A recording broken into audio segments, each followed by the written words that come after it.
completely different compositions, like absolutely nothing that works similarly apart from the Raze Fade combo. Other than that, the compositions are absolutely different. Fnatic has, sorry, how about it? Scene. So the only thing that is similar here is the Raze Fade combo, right? For the C's and the Painters and so on. Other than that, Fnatic has more information gatherers because they have Sky and Fade, so they have both vision control, while PRX has more aggressive utility in form of like either stunning or flashing people off, right? Because they have those two, and they still have vision on this one, and they have less control with smokes. Like they don't have the smokes as and exactly the same abundance as Fnatic has, because Fnatic has the Viper and the Astra at the same time. Although the reality is that to some degree they have the same amount of, I'm sorry, they have the same amount of smokes, because there are 3 smokes here on Mind Freak, and there are 2 smokes here and 1 smoke here, and the wall on top of that. So it's actually not that big of a difference when you think about it. And Fnatic is starting on attack. They do the... I'm not a fan of this wall, by the way, from Fnatic, because when you do it, there's the problem here that what Fnatic does with this wall, right? They do it in a straight line, like this. I'm not certain what exactly is the reason here. I would love to speak with Boaster about it, or Mini, because it's very odd. Like, the way this wall is being set up here is just like... Wait. Put it like this. The way this wall is being set up here is it doesn't do anything against the Heaven player, right? But if this wall would have been done a little bit curved, like this, it still affects the player that is holding the corner here, but it goes over the box here, so the player standing in Heaven doesn't have full vision. It's very weird to me that they use it in a straight line. I'm really not certain why is this being made. Like, there has to be a reason, because Fnatic is paying attention to small shit like that, unless they just didn't instruct Alphair exactly, but I don't know. It's kind of weird. That is kind of weird for me, you know? Like that the wall is not being put on the top of the box on the truck. From this Euro, but a lot of the time I feel like it really comes through on that attack. So we'll see what Forsaken's going to be able to do here. Of course, when he gets that operator in hand, and again, Fnatic is playing a little bit more defaulty. PRX is setting up like pistol rounds, like positioning on long B because of that smoke. So Fnatic has to regain the control with the doggo. Oh my god, what the fuck is Device Crosser? Is he trolling or something? Is he using like a monitors? What the fuck, man? Looking to put a bit of pressure in, something they're known for.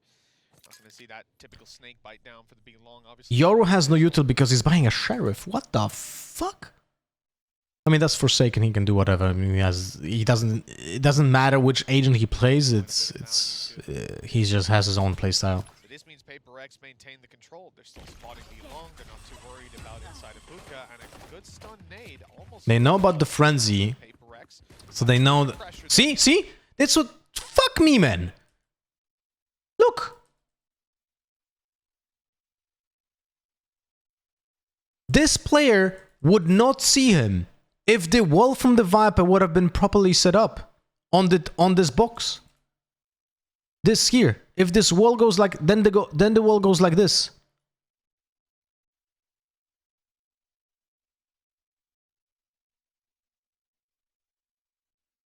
I wonder if they fix this. Even open the option to go through the teleport.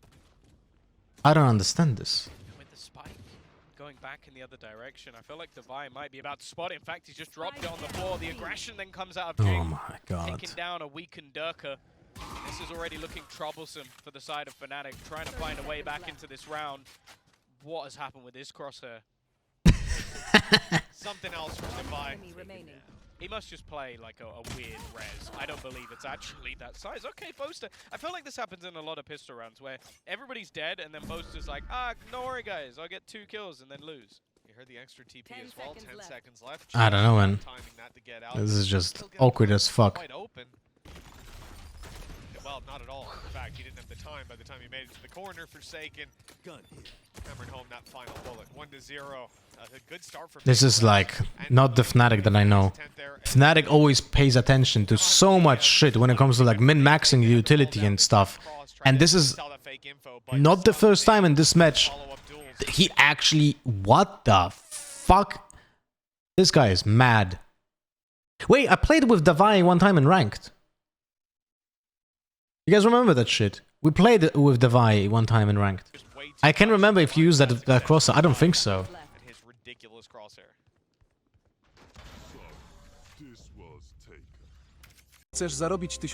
Yes, I want to. Of course, $1,000 per day. Fuck me, man. Sideways, bro. Solid start. Of course, we're seeing Benkai, I believe, bring in that breach, which was something I think he'd switched up a few times. Like having mix in there with the Viper. So, Forsaken doesn't buy a gun. They go for 4 Spectres. And that's the reason why they don't go most likely for full buy on 5 players is because Fnatic didn't plant. If Fnatic would have planted, 100% they would have forced, and that would probably push Forsaken into buying a gun. But he doesn't have to. That's a fake TP, right? With the clone? No. He goes himself into the clone, into the TP, but he doesn't open the doors.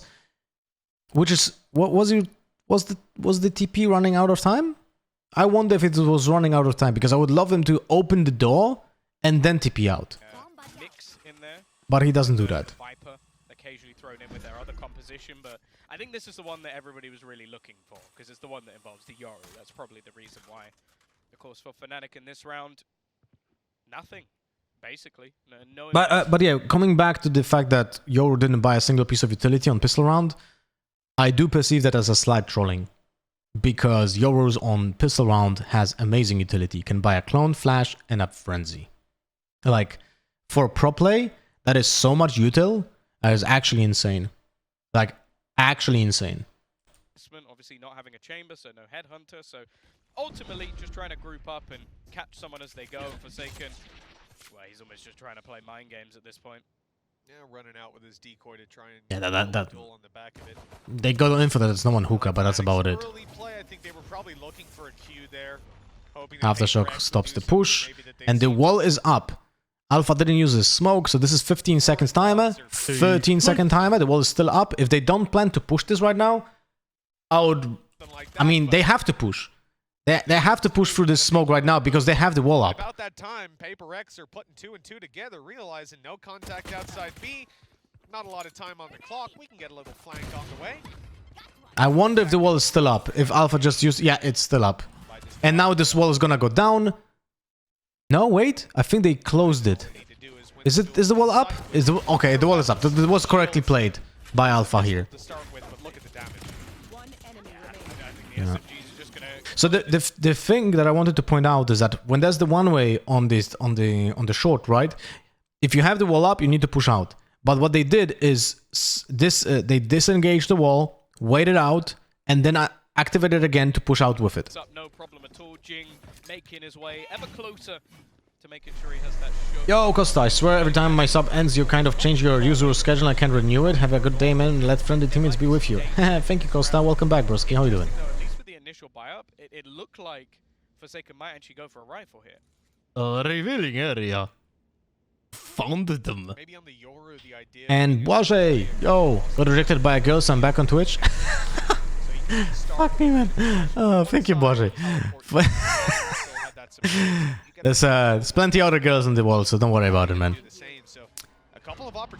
One will agree at one point. You know, just have to shoot your shots. Credits are left kind of low, so this is more of a gamble than you might necessarily expect it to be. That was a really interesting start. How do you not have more viewers? Such a nice content of an analysis and stuff. Insane job, dude. Maybe I'm, maybe just I'm a douchebag that, you know, it's not nice to watch. And no noise was heard afterwards. It's a good indication that the presence is being taken elsewhere on the map. You can see the PRX are stacking up the B site with 3 and keeping a super passive A hold, but that's read into. He opened the door in TP this time? Yeah, he did. Well, that's the thing. It has to be something expected at this stage. You've seen a Viper. I mean, I do have like the physical anatomy of a douchebag from a 90s movie, so I'm not surprised that people might not like me, because if they go into my stream and they see like this kind of a punchable face, they'll be like, oh, fuck this guy, man. So yeah, couldn't be that. Actually, Forsaken does go walking. You might have thought that that was a decoy, but it wasn't. Not expecting anybody to be that far through. A bit of a misplay out from the side of PRX, and well, an afterplant for free in favor of Fnatic, and now... Wait, Davai has a full buy. What the fuck is happening? An attempted retake. Yeah, it definitely plays out as a mistake. They were stacked on B and ready for the A play. They gave up control. Dude, I don't know, man. PRX is like... They just don't follow the rules, I'd say. That's very nice push. Very nice push. Really like this. Really like this. I really like that. Remember that your own utility only deals 1/3 of the damage to you. So a 55 damage from the initial paint shell actually deals only 16 to you. Or like 18. You can push through that. Still hunting them. His teammates fighting his behind on mid, trying to get them a little bit of space. Meanwhile, he's carved out bathroom control, but Boaster building that duel, it might be enough. Devi's left alone and having to get the defuse against 2 very different angles and a bit of utility to annoy him. This round's done for Devi. The question is, can he even get out at this point without taking the teleporter? He's going to have to run fast. Just about. Okay. Yeah. Just about. But that's important, because so Devi saved the gun, and he wouldn't be able to buy the gun next round if he didn't save it. It's actually important that he saves this if they don't win it. This sort of bonus round, even he wins a favor. Close for what the round was, but then look at what the purchase is now on the other side. You've got Benkai seemingly again going to go down to a frenzy. Forsaken going to be handed a rifle for that. It's exactly what I've been watching for 4 years now. I mean, guys, if you like the fucking VOD reviews and shit, you know, tell your friends. You for sure have people that play the Valorant game, right? So, it definitely feels, you know, word of mouth is the most, like, valuable for streamers, I would say.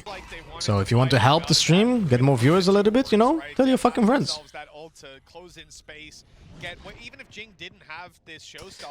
I really dislike the way that Forsaken is using his clones, because it's so different from how I use it.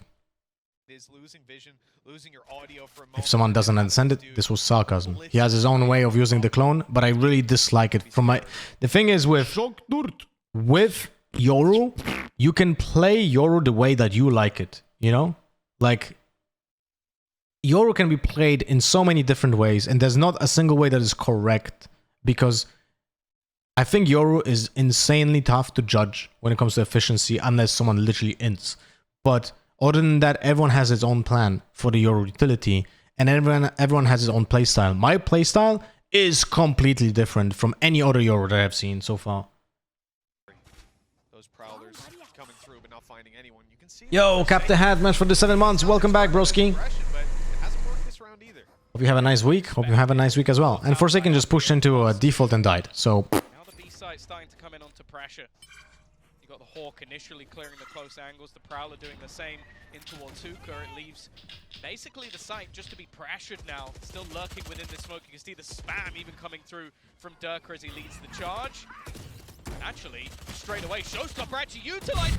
This is a 0-3. Without being shut down, and the trade's coming back and forth. Spike on the ground and isolated behind the smoke, but they do have a man advantage. Wow, Boaster, he had even been checked as well. But another kill that goes his way. He's low, but 3 players peeking guarantees the round for Fnatic. Why are you posting videos on YouTube so early? Because I don't really put focus on YouTube.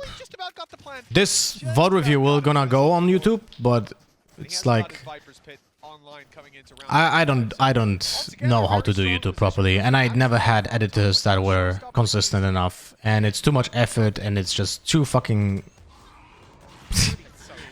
too much fucking work. Mystic's the one who hits him while completely blind. I think the utility off by like a millisecond. Like if he gets hit there by the Prowler just before, then that's a free. Sonata, yo, thank you so much for the tier 1. Welcome back. 2 months now. Wait, is it your first time subbing yourself? No, right? Wait. I think I remember your name from before. You were actually saying something about yourself, right? Yeah, you did. Nice. Welcome back, bros. Give him much for the continuous support. First time was Prime, now it's myself. I mean, Prime still is yourself, my friend. Using Prime for a streamer is huge. Thank you so much. Trying to get the orb as well. Thank you so much. A lot of damage, but yeah, eventually he has to give it up, and so the orb goes PRX's way. Decker controls now lamps with the judge. Oh, okay, the flash play in Forsaken.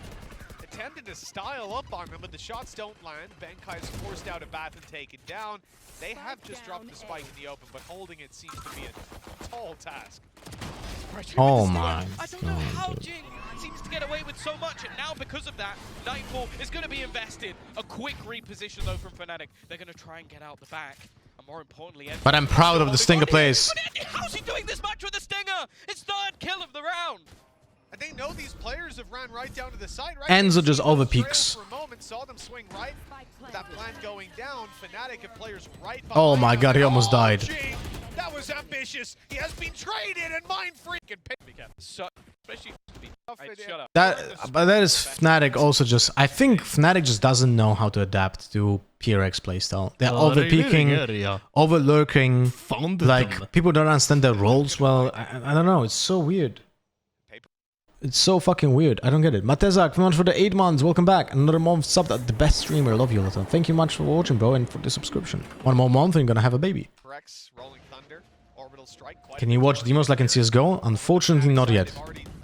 I cannot wait when this will be a possibility, because then we're gonna, like, once we have demos from Valorant, I'm gonna be doing way more VOD reviews, because then I'll be able to do, like, actually, when we're gonna have demos, I will try to convince myself to do YouTube, because then I'll be able to do, for example, like a series about execution plays by teams, and like break it down without relying on the observer's work.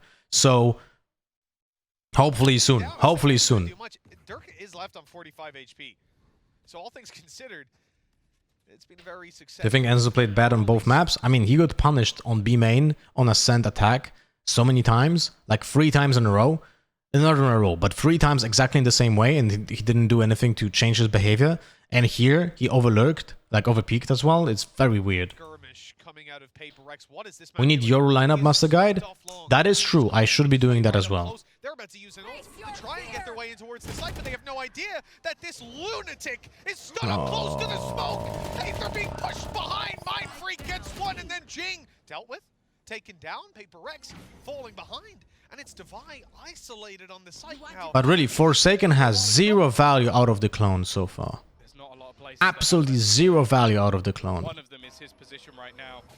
For like fights. Below. They've smoked it off. Oh. Hide in their smoke. He's using it against them. It seems like Enzo might be aware of the potential, but instead he's just. Oh god. You're gonna see the rolling thunder, and Badachi has pushed them away. Enzo now gets the kill, and Divide is still just hunting for him. He's been in this position the whole time. What a chaotic round. Holy shit. Come out on top. And Forsaken is trying to make his way through, TPing all the way back after making a sound. What's the thing you talk about? Kind of spectacular mode? Demos is just like a tape of a game, and you can rewind it and watch from every single perspective. So you can swap between players, you can do a free camera, and so on. You know? And the word you're looking for is not spectacular, is spectator. Spectacular is like, oh, amazing. And spectator is like a person who watches something. Ridiculously close. The funny thing as well, if you're Fnatic, you have absolutely no idea how close.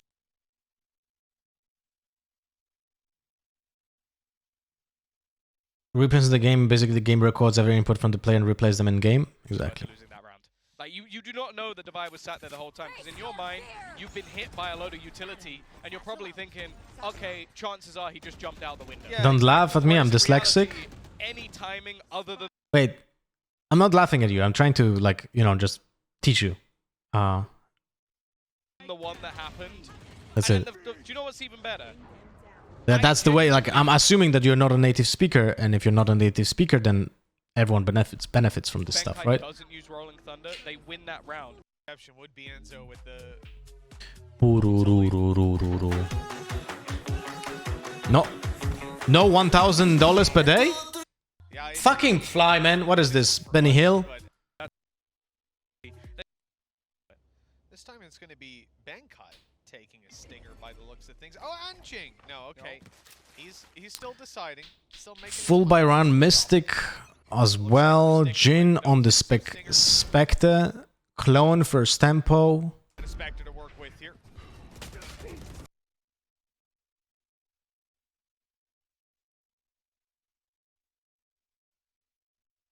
What? Like we're sticking with it. Okay, so a stinger. So Fade Eye on Fountain, but they're just ready for it. The eye doesn't even land fast enough. So the players from long are just pushing way too fast because the eye doesn't land, so they're not distracted. And the flash, I just witnessed. the flash from Forsaken is definitely not good.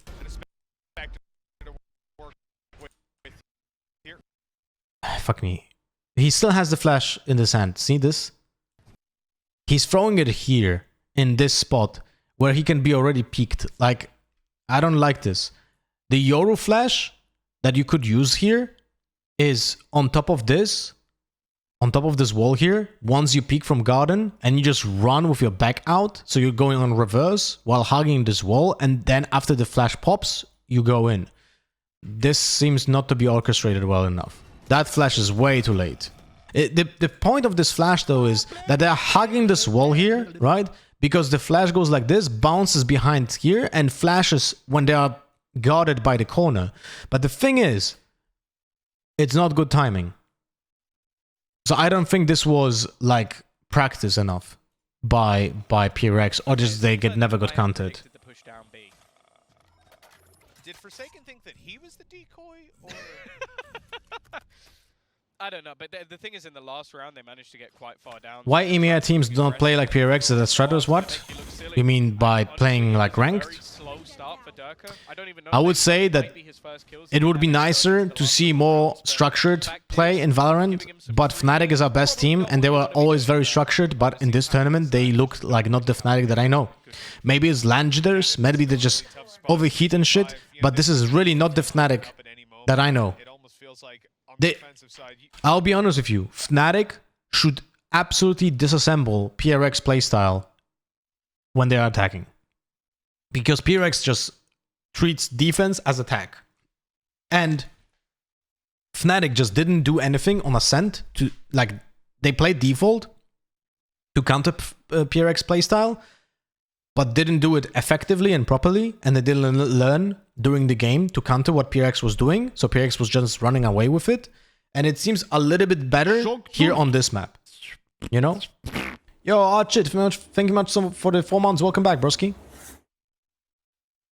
You want to be grouped up gambling, spreading it like this and trying to play the default. Benkai's going to have to... revealing area. Yo, Found them. Stinky. Fnatic seems scared to an extent to me and unable to adapt on the fly. I mean, definitely not able to adapt on the fly, I agree. Now they have the short push to lamp setup with the Viper wall, but no smoke. No, there's a smoke setup for lamps as well. They know about Jing now in the cubby. He still gets a fucking trade, and Davai gets traded back. So this is a negative outcome for the defenders, but they were already on a back foot. So they had to fight. Is a possibility Benkai even just saves this. Yeah, he probably should. I don't see how much damage would really be worth this. The only other reason could be to try and balance out the economy a little bit, because I think they're going to be as broke as you can be going into the next round. And unless they really did save that extra cash, but from what I was seeing, it was like choosing between Spectres and whatever they could to make sure they get into this one. But it really play with the nearly halves in offensive side. What is the buy? 1 Vandal, because Benkai is saved. Bucky, 3 Sheriffs. Most of the time, Durka Bucky plays in... No Bucky. Okay, never mind. So going into onto the defensive So side. I think the reason why he's not playing the Bucky anymore is because the call is to play aggressive, and the Bucky player is kind of like an operator player. You need to benefit from your opponent pushing into you. So if your teammates are pushing out and end up being their aggressors and they just die, then your Bucky or the operator has no value, because teammates will probably, like, the opponents will avoid you because your teammates just emptied the space, you know? I'm sure that we'll see the step up from him. Already though, some cheeky plays being attempted. Actually sets up the TP in the fucking TP. The gate crash, I mean. For these sort of aggressive plays to be made, although Boaster might be in a little bit of trouble. His counter utility has kept him alive. They are trying their best to spam him down, but in fact, took a little he's bit too waiting for long. the cavalry, and then comes the Bosa had really good utility usage to stop the push, and then Alpha just helped him out. Nice plan from both teams, and this is the first time when I can actually just say, oh yeah, Fnatic did something to stop the aggression from PRX. Gate crash inside of the teleporter. So he was going to go for aggression, potentially TP back, and still be there to help out his teammates. I wonder if that was supposed to play into a bait setup. And the play of the land was right.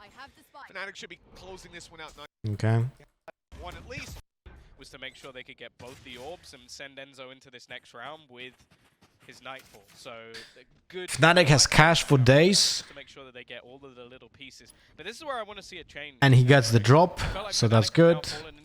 Divine with the operator on Fade. Yoru's not going to have any impact if he just stays passive.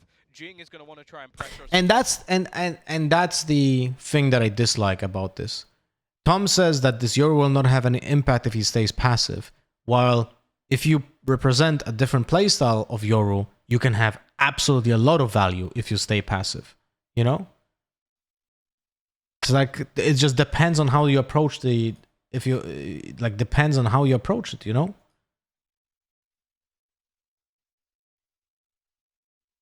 Well, so let's be patient and make sure that we catch any of that aggression. We can still go for a... Do you think there's a possibility Riot will add the replay system in Valorant in like 2-3 years time? I hope so. I hope like 2 years. Do you think PRX can win the whole thing? Yeah, it's definitely I think anyone can win this.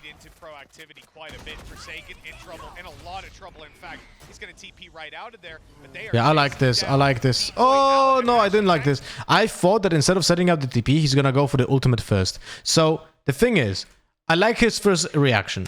He has the TP ready. He hears the fire in the hole, so he TPs out instantly to avoid this showstopper. And now he should be using his ultimate literally right here. He doesn't want to get stuck in here, right? So, but instead of using the ultimate, he uses the clone to like bait for the rocket, but he almost killed himself because of that. So I really don't like this.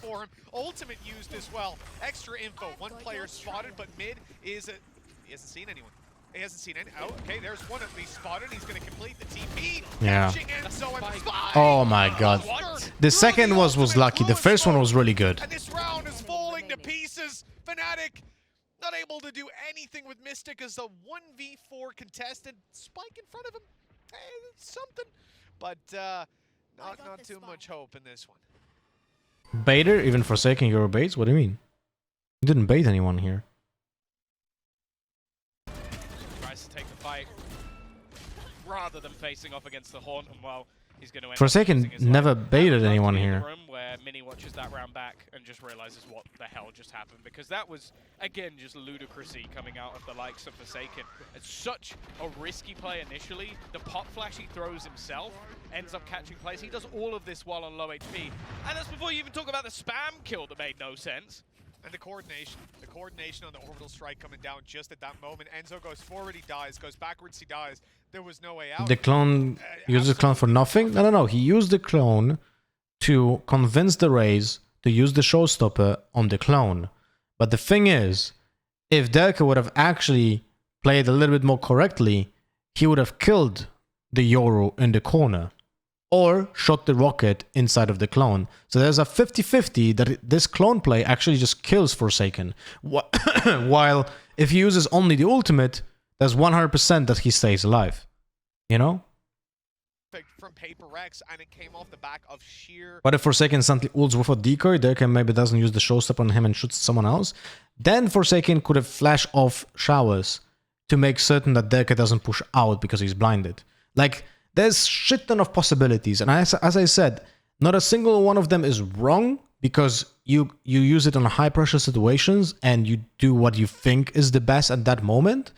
And I understand why Forsaken did that, but I just wanted to point out that the clone gives him a 50% chance that he dies. You know? Panic. Fnatic start the round, take bathroom, put out showstopper. So that's the push for long. This time it's different push, because they learned from that situation when they got punished by Derka going on top of this wall. So they smoke off the push, right, for themselves. The Hound discovers players in this area, and the flash towards the wall makes certain that they have the flash ready for the players that want to destroy the Hound, and they are looking into the wall while running in, so they are not being flashed. Right, so they learned a lot from that one particular round when they got punished by Derka. Running for his life. And they have no control. Nothing happened here, right? And I really dislike the flash that Forsaken is doing here. I'll be honest with you, I think this is a straight up mistake. So Forsaken does a flash that goes like this. And it pops here. Like, it literally bounces from like the beginning of the smoke, right? And it goes like this. What instead Forsaken could do is stand here and bounce it straight up like this. It affects the same, or even has a better angle to flash everyone here as well, right? While this flash doesn't flash people here. But if you flash over here, then it has better angles on all of those. And it's impossible, like quote unquote impossible, to dodge a flash that is bouncing straight up from the ground, because it's a pop flash above the smoke, while this pop flashes through the smoke and gives just a longer time to react. Stopper, Forsaken's running for his life. He's trying to get out. He uses his ult. He uses his... See? Look. He bounces it from here. So the flash has such a long way ahead. While if he just bounces it here and it goes straight up, then no one has time to dodge it. Again, Forsaken initiating these and also, he would not flash himself. He would not have to, like, turn around. Because if you flash it underneath yourself, then you just run straight up. And you don't have to turn away. Fnatic, though, are deep in their spawn. They understand this is a team that likes to blur those offensive lines. A little bit of trouble for Forsaken. 1-for-1, not a good outcome for defenders. This is really not a good outcome for the defenders. They just lost one player. They didn't get any space because they had to fall out. And in this case, there's an advantage towards the attackers. This TP to get out. Yeah, that's the thing. It's a 1-for-1 trade. Didn't know we can do that. Will it reach on top of the smoke? No shit that Forsaken is in the chat. Yo, Forsaken. Yes. It will reach the top of the smoke, and it will be totally undodgeable. I always watch the VOD review. Easy learn my mistakes. That's awesome, Forsaken. And yes, you can do that. So essentially, what happens is that every smoke in the game has the same structure or very similar structure right now. So when you're Yoru, what you can do is when what I just explained, right? If you bounce the flash like this, it gives you a lot of potential space for the opponents, for them to dodge the flash. But if you pop flash, the flash straight up like this, then it pop flashes over the smoke and it flashes everyone without the possibility of dodging the flash. And you can also go outside of the smoke without being exposed to the flash. I thought it will not reach. Yeah, it will always reach the top. If you're on the ground level of the smoke, of course, right? Remember, if you're on the ground level of the middle of the smoke, because if the smoke is, for example, like higher, let's say the smoke is middle of the smoke is here on the top of the box, right? So the smoke is like bigger, like this. Then if you bounce it from here, it doesn't reach over the smoke. But if it's on the ground level with you, then it's exactly perfect for a pop flash. It also works for the Astra smoke. it also works for the Astra smoke. So, of course, it's a little bit bigger. Viper smoke is the same as Astra. So, if you're not certain about some possibilities, because let me put on the whoops. Let me put on a custom map. Oops, one moment.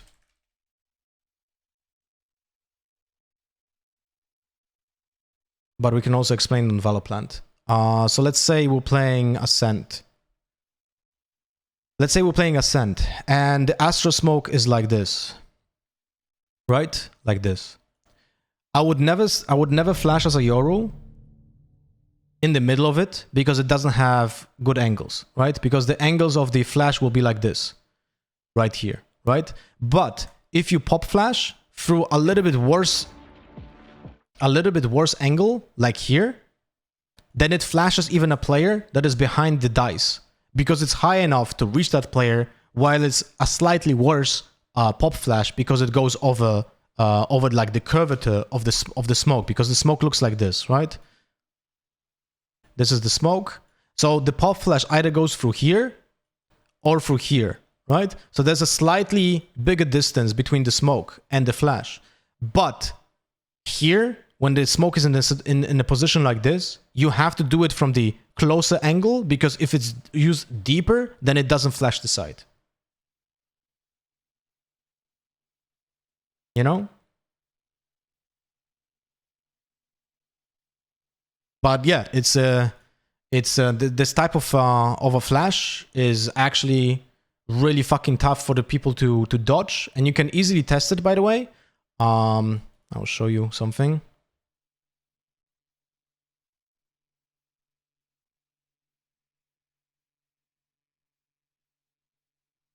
So I don't want to act like, you know, like a fucking know-it-all for a second, but I feel like there's also few things with the clone that can really benefit your playstyle, because literally the clone that you use is almost always for info or for like fake play, but I rarely see you use the clone for like actual double peaks, you know?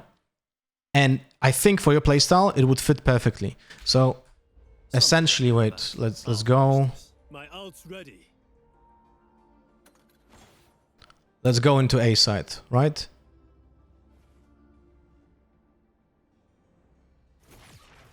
Someone is staying in dice. Right here. And I'm gonna flash.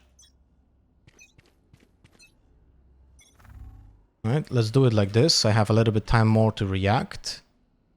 Post timer. Okay, can I TP while doing this? I think so, right? Let's check. See? It explodes here. Like, above the smoke. So a player who stands here is being pop flashed. In this case. Look. Like it's... I need to time it correctly. See how high it is? Like it's super high. You can also measure the distance by standing. Like let's say I'm standing here, I'm bouncing from the wall, right? It's in front of me. This is behind me. Look at the distance. This is the distance of the bounce. So it's literally 6 meters. In this case, right? This is in front of me. Like this is actually above my head. This is actually above my head. Because if I go a little bit closer, it's behind me. But if I go a little bit... See? 6 meters. Alright, so in this case, when you go like this, you can run out of the smoke while fully flashing this side. Like fully flashing the side. And this guy here only doesn't get pop flashed if he's standing in this corner. But if he stands here, he's flashed. This is a flash player right here. And there's no way of dodging this shit. There's just no way. Wait. Careful here. This is 4 meters. Careful here. 5 meters. Careful here. 6 meters. Wait. Fuck me. Here. 5 meters. Here. 6 meters. Look. Right? So, it's essentially perfect. and it's almost impossible to dodge. And yeah, and one more thing that I feel like for the Yoru clone, I think one of the best things that you can, that would benefit Forsaken's playstyle, because he's so aggressive, is using the double peek of the clone, right? Remember that the clone always goes into this is more directed for the players who don't know how Yoru plays, right? But the clone is always like this. It goes in a straight line. But what you can do is mimic a way of player could like jiggle peek or crouch peek, sorry, or like arm peek, so shoulder peek, by aiming in the wall, so it blocks itself and then goes straight with the wall. So like this. And then you can literally just double peek off your clone. And it's almost impossible for players to not shoot that, because if someone is holding like from garden here, and it's not a good example, but let's say someone stands in switch, right? And you go like this, and you peek off the clone, the guy shoots the clone, turns around, and you kill him instantly. But that's more for like the players that, you know, never played Yoru. But the thing is, I feel like for Forsaken's playstyle, because he's such an aggressive player, right?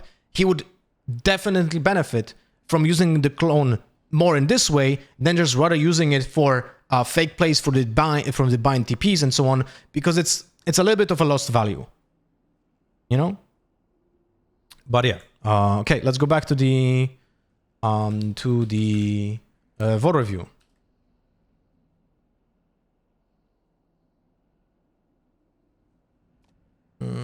Audio.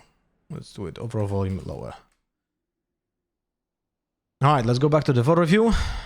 So Forsaken pushes out through the TP because they got the control. They tried to get the control of long, but they lost Mind Freak over there. So this is beneficial for the attackers. 4v4 right now. A lot of your initiation already dissipated. Derke clears the hookah, but no control of the long yet. So this control of the hookah doesn't really do much yet because it's mistimed with the control of a long, right? So controlling hookah here just allows the players to rotate, while Forsaken is now an important part of those rotations, because right now the lurk on the Yoru gives information about loud rotations towards A, and if that doesn't happen, then the players from A can over-rotate towards B. It's not like he's... I said fallen back as the... Benkai gets the kill on Derke because, as I said, the control of hookah doesn't matter because there's no pressure coming from long B, so Derke now oversteps his boundaries and literally most likely loses the round. Fucking fly. Because he is closer to their spawn than they are. You've also had the lurk attempted by Derke, which has found absolutely nothing. That was just a peek in towards hookah, and in the meantime, they are just buying time. They're throwing down little bits of utility, like, yeah, guys, you know... Where was the Hound? It didn't reveal the Vi. Oh, it did. Never mind. I just stopped it before. Okay, so he's revealed. He has no way of going back. He gets one kill. He has the ultimate. So for Davai, it's pivotal that he gets the opening kill. Even, like, this is actually... I don't know if Davai will play it that well. Sorry, not that well. That way. But Davai should be aware, right, that he's 6 out of 7, and he can just hold his ground here, because if he gets the first kill, then he tucks the corner into Cubby, and then uses his ultimate to stop the push. Like, that's probably why he's gonna be just staying in Cubby here. Oh! Well, unfortunate. And by the way, the snakebite didn't missed. He wasn't affected by it. Back in the other direction. Althea, though, with the swing, and now Jing's in quite a bit of trouble. He got stuck. There's no way out for Jing. Now they know that Enzo is coming from hookah, so they know about 2 players.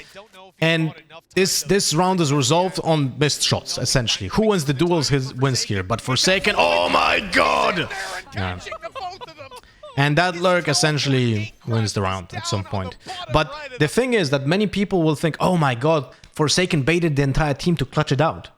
The thing is that Forsaken's position from the long into teleport into going into cave gives the info for the team to rotate from A to B. So they had an essential, almost a stack, because it was a little bit too late, but it was still a stack coming from B. They lost on the gunfights there, so Forsaken had to clutch it out because it was late, but he properly played it because he was playing for the pressure play when the retake was happening. The retake wasn't happening because they lost the duels, but in overall, like, it was correctly played by PRX. Physically beat. This fucking fly pisses me off, man. Walked all the way through their spawn.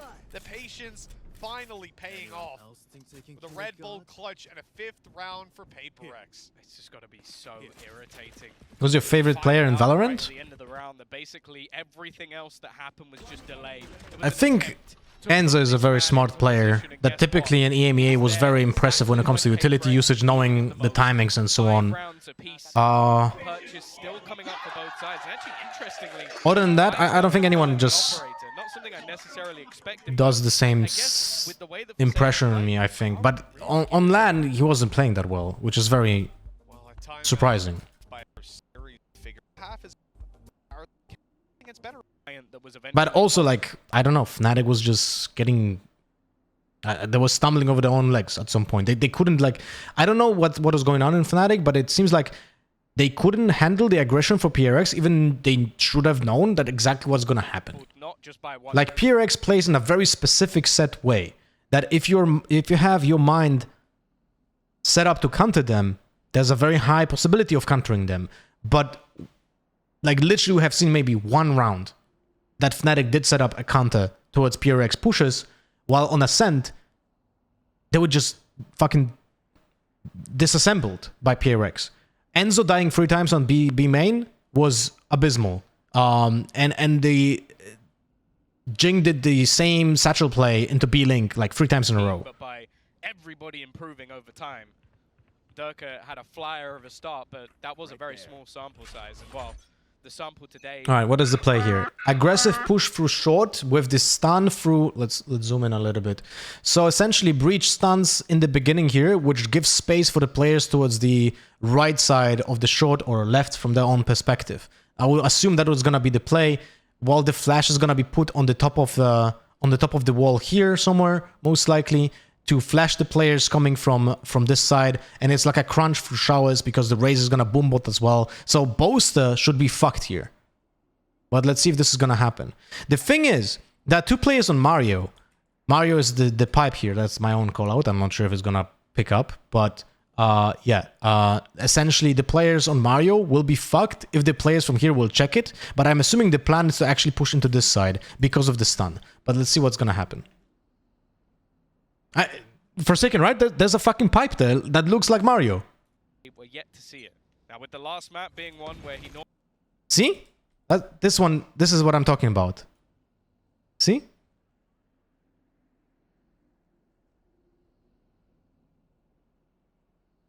Alright, let's see what's happening here. So, the stun here takes the space. Mindfreak is using the Steam Beacon, so this is something that we have seen already being used on B-Long, which makes sense because it allows you to have even faster execution on this push. normally thrives. I'd love Oh, that didn't stun Enzo! What the fuck? Small misplay by the Breach? By Benkai. This fly is pissing me off. That is actually... that looks like a small mistake, but it's actually huge in the outcome. The fact that Enzo can stand on Mario without being affected by this could actually kill Forsaken. So this is something that definitely needs to get fixed, because it's for sure a set play. It's something that PRX is practicing and doing in a lot of the games. And the fact that this player can dodge this stun is a huge issue. Like, it's not a bug. It's just the stun was literally just going like this. And there's a small gap here in this corner.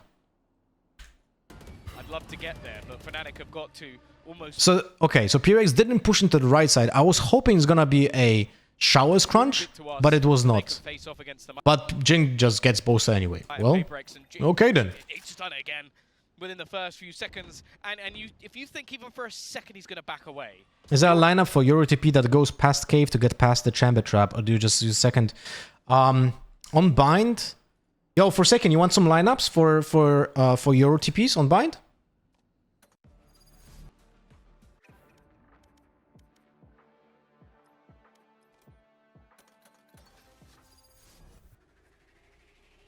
I have the B-Long towards base. Coming from Garden? I'll show you other one. Wait.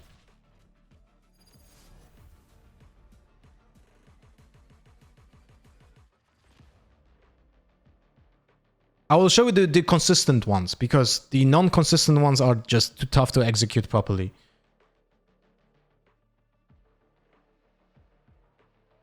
A bunch of Zarko want to fight us. Wait. Die. My ult's ready.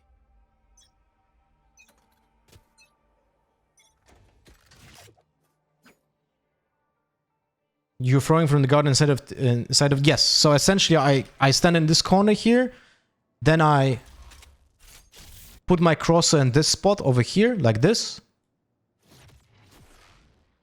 Cutting through. and it goes through the TP, goes through the cave,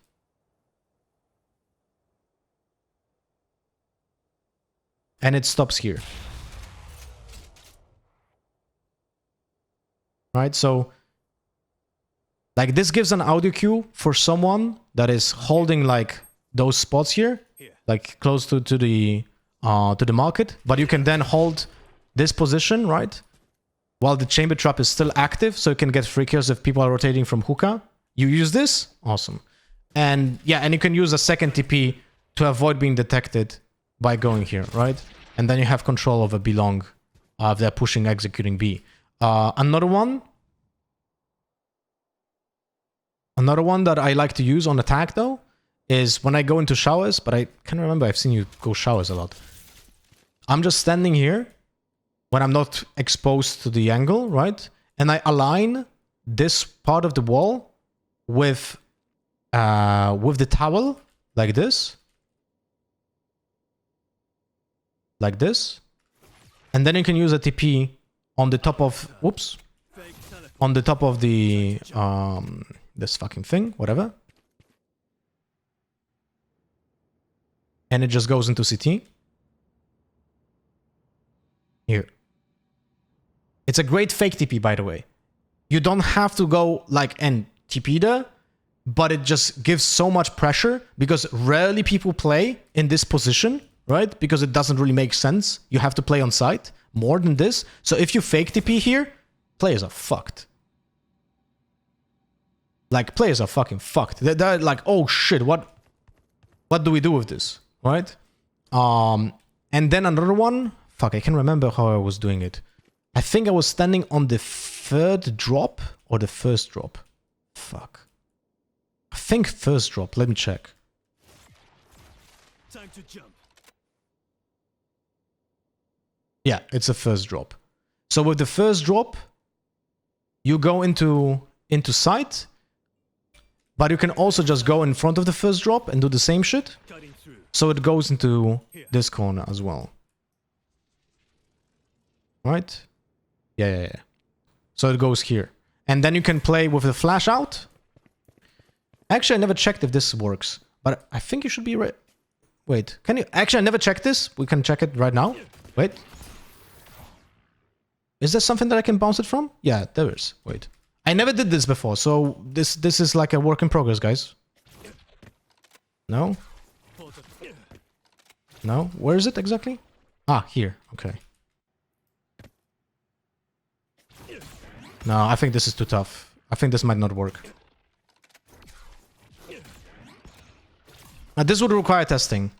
This would require testing to like bounce from here, so we can flash over those guys, but I don't think this will work. No, never mind. This will never work. This will never work. Don't do this. Don't do this. Anyway, but you can always... You can always just do the basic flash, right? Like here, TP out, and then I have control over lamps. Especially useful if you have a Viper wall that goes here, and you can just TP by yourself here, you know? Can you do the TP to site? Yes, of course. So stand in front of the first drop, somewhere here. Top of the doorway. In this spot. Time to jump.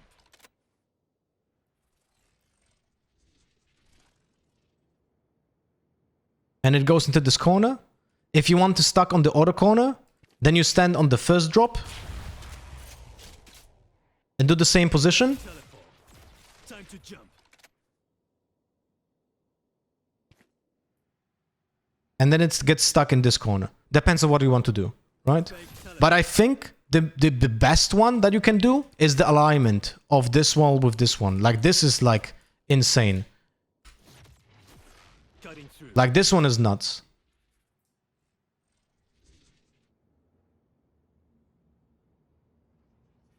Like, this one is one of my favorite TPs.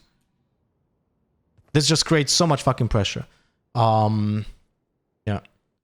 And there's also one more from Garden that goes deep into spawn here, but it's not consistent, because what you have to do is you align again in this corner, you look on this line here, like in this spot somewhere here, and then you go for look at the ground. It's pixel perfect, so it's easy to miss. And you go for pixel perfect appearance of the TP on the ground, like this. Time to jump. And then it should go into the spawn. But it's not consistent.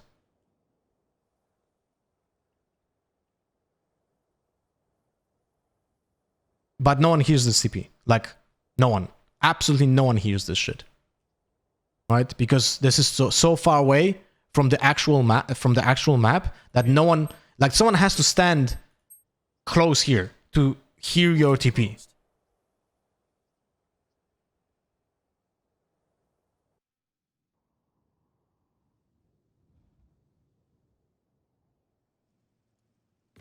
It's kind of risky also, right? This TP was based. Yeah, I mean, people that are like, there's a problem if players are standing in front of showers, right? Because people who are standing in front of showers can camp your TP if they follow it. But at the same time, for example, if you have Jin playing with the Raze, the Raze can then use the boombot to control the player outside of showers. Right? Where does that one go if it's not perfect? When if the TP is not perfect, it might get stuck in the TP. Anything else that you for sure know the one way on B long, right? Forsaken. Like, there's no way that you don't know this, but if someone doesn't know this in the chat, then one of the best flashes for long is this. It essentially flashes everyone on long while you're not being flashed at all, right? It's like the first flash that everyone learns when playing Yoru, essentially. But there's a way, like, to avoid it, because if a player stands in here, he can play like this and avoid the complete flash, and you're fucked. So that's one thing. But you can avoid it by just doing a deeper flash. So if you know that the opponents will play counter flash, right? You can just do this. Just a standard flash, and it's better against those players. Oops, epic pen.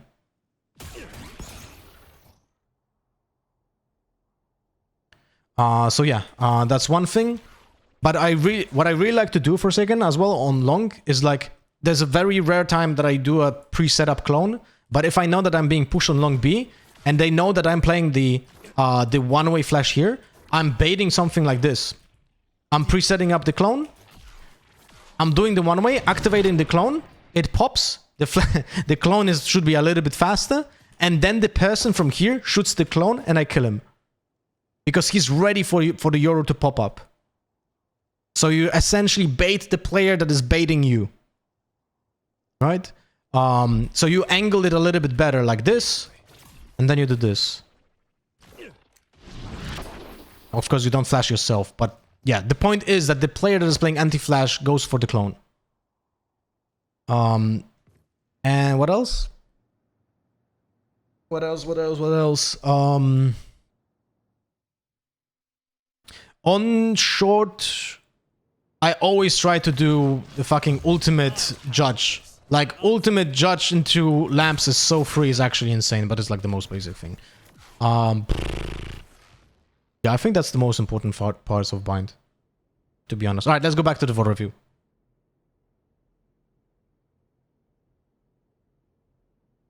This is going to be a YouTube vid? Yes. They play on the old patch? It doesn't matter. Like, guys, it doesn't matter if you play on the old patch, because, hey Lays, good morning. Because the thing with the ultimate is just, on the old patch, You just what I like doing, if I have too much cash, by the way, right? I'm leaving a Vandal here or a Phantom. Beginning of the round, I do a TP over here. Then I ult. I check all the corners, ping the trap, flash off people that are playing over here, right? Flash off the people of if they stand someone here or here, I just flash like this. Because it pops here behind this wall, so it doesn't pop flash the players that are coming behind me on short. This player is flashed, this player is flashed, this player is flashed. If someone is standing here, then I just flash over here, so it again doesn't flash the players on short. But this guy is flashed, so they cannot hold short. So I get them out. Then I go with the ult inside of the lamp, and depending on the info, I use the second flash to push the players away from myself, right? And then I just stand on lamps and with the judge. And that's about it. It's like the simplest thing that you can do on Yoru to gain space on the A side, and then hold lamps for yourself. And remember that with the Yoru flash, if you're standing here, you can do pop flashes. Of course, this is not ideal scenario because it's a very short distance, so your opponents can outplay you like shit. But in general, you can apply this to any map. When you're standing in a corner like this with the wall behind you, you can flash just by doing this because it's a pop flash. Look where it's gonna explode. See? It's exploding like over here in this spot, so a player doesn't have a lot of time to react. Because if you're standing like this and you pop flash like this, it's bad angle because someone standing here is not gonna flash because it's flashing on this wall, right? And if you flash like this, it gives him just also more time to react, right? If you flash like this, also more time to react. But if you flash like this, less time to react. So it's the same case, like it's literally the same rule that applies to the smoke. It's just imagine this is the floor, right? Imagine this is the floor and you bounce from the flash. It's the same rule here.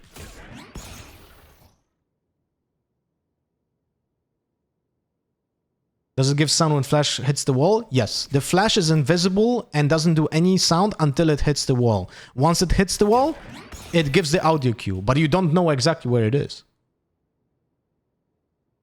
Alright, let's go back to the VOD review. Already look to try and find something a little more. A lot of maps this would be terrible. Losing out on Boaster to start, you lose your smokes, but they have still got Alpha, and Alpha's rock. Huge advantage towards the defenders, by the way. And this is the round where I feel like if PRX just don't move, right? They just hold, there's no way they can lose it, right? PRX, you got to keep control over this mid area. A bit of a fake going up and inside of Hookah gets a lot of the utility put out there. PRX. Oh my god! Players. A's under threat. Mind Freak up close. Oh, yo! Oh my god, he took his...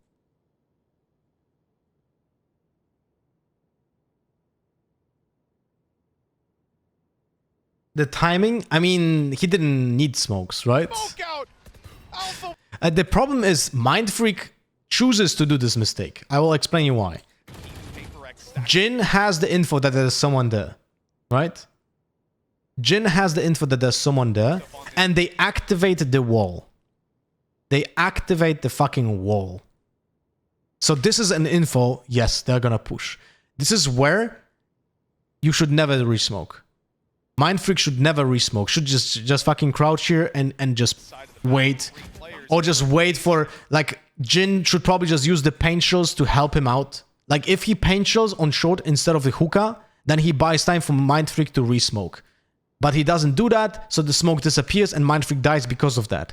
There's like small pieces of the puzzles that can be done differently because you get the info that there's something going on. You get the info about the player on this side, the wall gets activated, so there's a very high chance they're gonna push for you, and you choose the worst possible moment to re-smoke. And the only remedy to this situation would be a paint shell that goes into short and buys time for Mind Freak to re-smoke.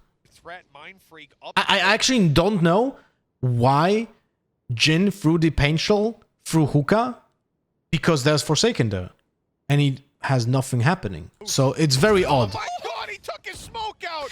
iPad makes sound nearby anyways? No. So the iPad on the Brimstone, when he's smoking, it doesn't do any sound, but if the Brimstone uses his ultimate, then it does give a sound cue once he's putting it out, and it's in a 14 meters range. Alpha the free kill. Viper's Pit online. It hasn't gone down just yet, but it feels just moments away. They need to get this plant through, and it doesn't look like they want to use it. Oh, beautiful timing. And the spike is now lost on site. This is for Forsaken. This is the best possible fucking situation. This is the best possible situation for Forsaken because now he's in market. He knows that one player TP'd. The spike is lost on A. The call that would make the most sense is to funnel the people to take the spike and go through hookah. So Forsaken gets 3 kills.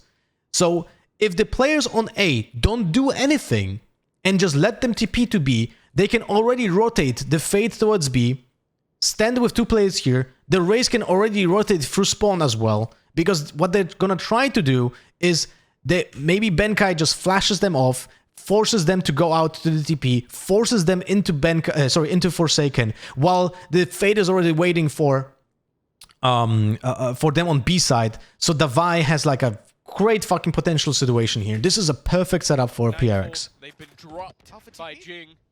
TP for Althea and Forsaken's just waiting. They are falling for every single trap that's put into place by the side of PRX. I don't like the second fight here.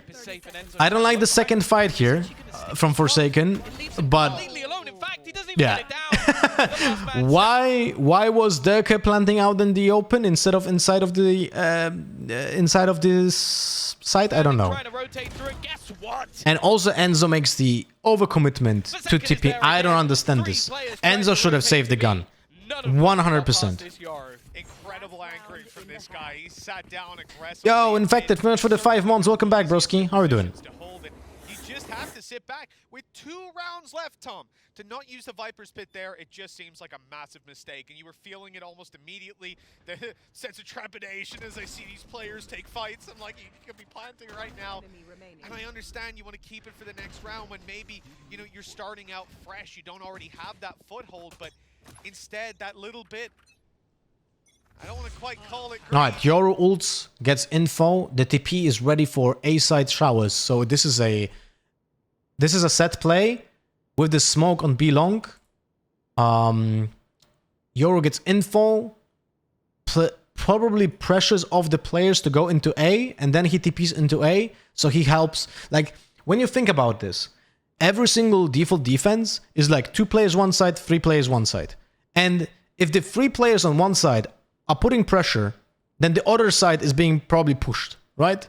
So the 2 players on the A side have a smaller chance of defending against the push. But if the Yoru player is the one doing the pressure and then setting up the defense for the A side, then they are literally pushing the opponents into playing onto the side that has the more players. So this is a potential plus outcome on every single opportunity.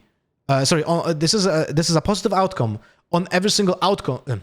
Fuck me, how do I say that in English? This play has a potential positive outcome depending of how the pressure works and the info that they gather from long B. Because either they get into fights with the Yoru info that they gather from long B, or they put pressure on long B to make the opponents push into A, while the Yoru will be helping A as well. So the Yoru does 2 jobs at the one time, and the only thing is that not a single other player can die. That's the only thing that cannot happen right here. But that little bit of greed, it ends up costing them massively. And now they face off in the final round with another early pick boaster. Okay then. Gone again, practically the same position. And maybe expecting another peak coming out. What the fuck? Instead, the pace picked That is just... up from the remaining players through mid. The problem is, without that bathroom's control, it becomes... That is just... I don't know, man. I don't understand this. Dry picking into potential operators. He just TP'd right behind! I honestly think that on land... Forsaken, you can tell us. Exactly. No one gonna hear that in land. Is this sound really so bad, Forsaken, as Aldis said, that it's shit? What's the problem? Do you know?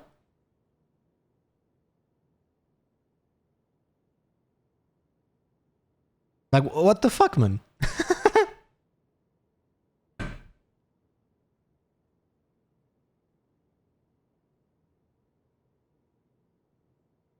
And we need to give you VIP. Here we go. I don't know how to explain it. Okay.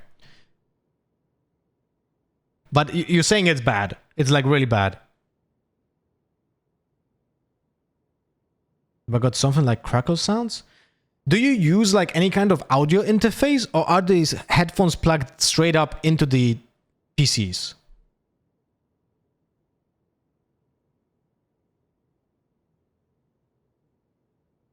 Not into PC, into something else. Okay. But you have in-ears and then overhead ones that have like white noise, right? Can you're for sure bringing your own earbuds, right?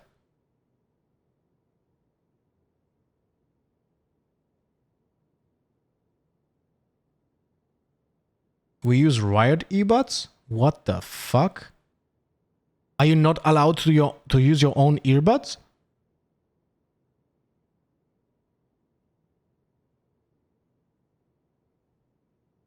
Can you ask? I'm actually really interested in that, because you use your own. What about other hardware? Do you use your own mouse and keyboard, or do you request the hardware that you need and Riot gets it for you?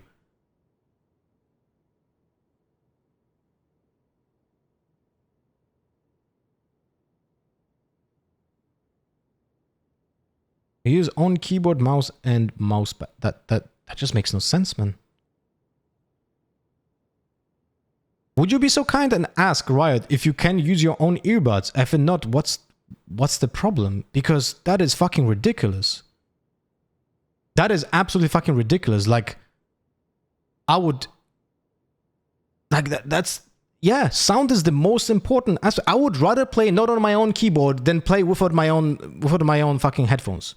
I mean, earbuds. Like, fuck it, man.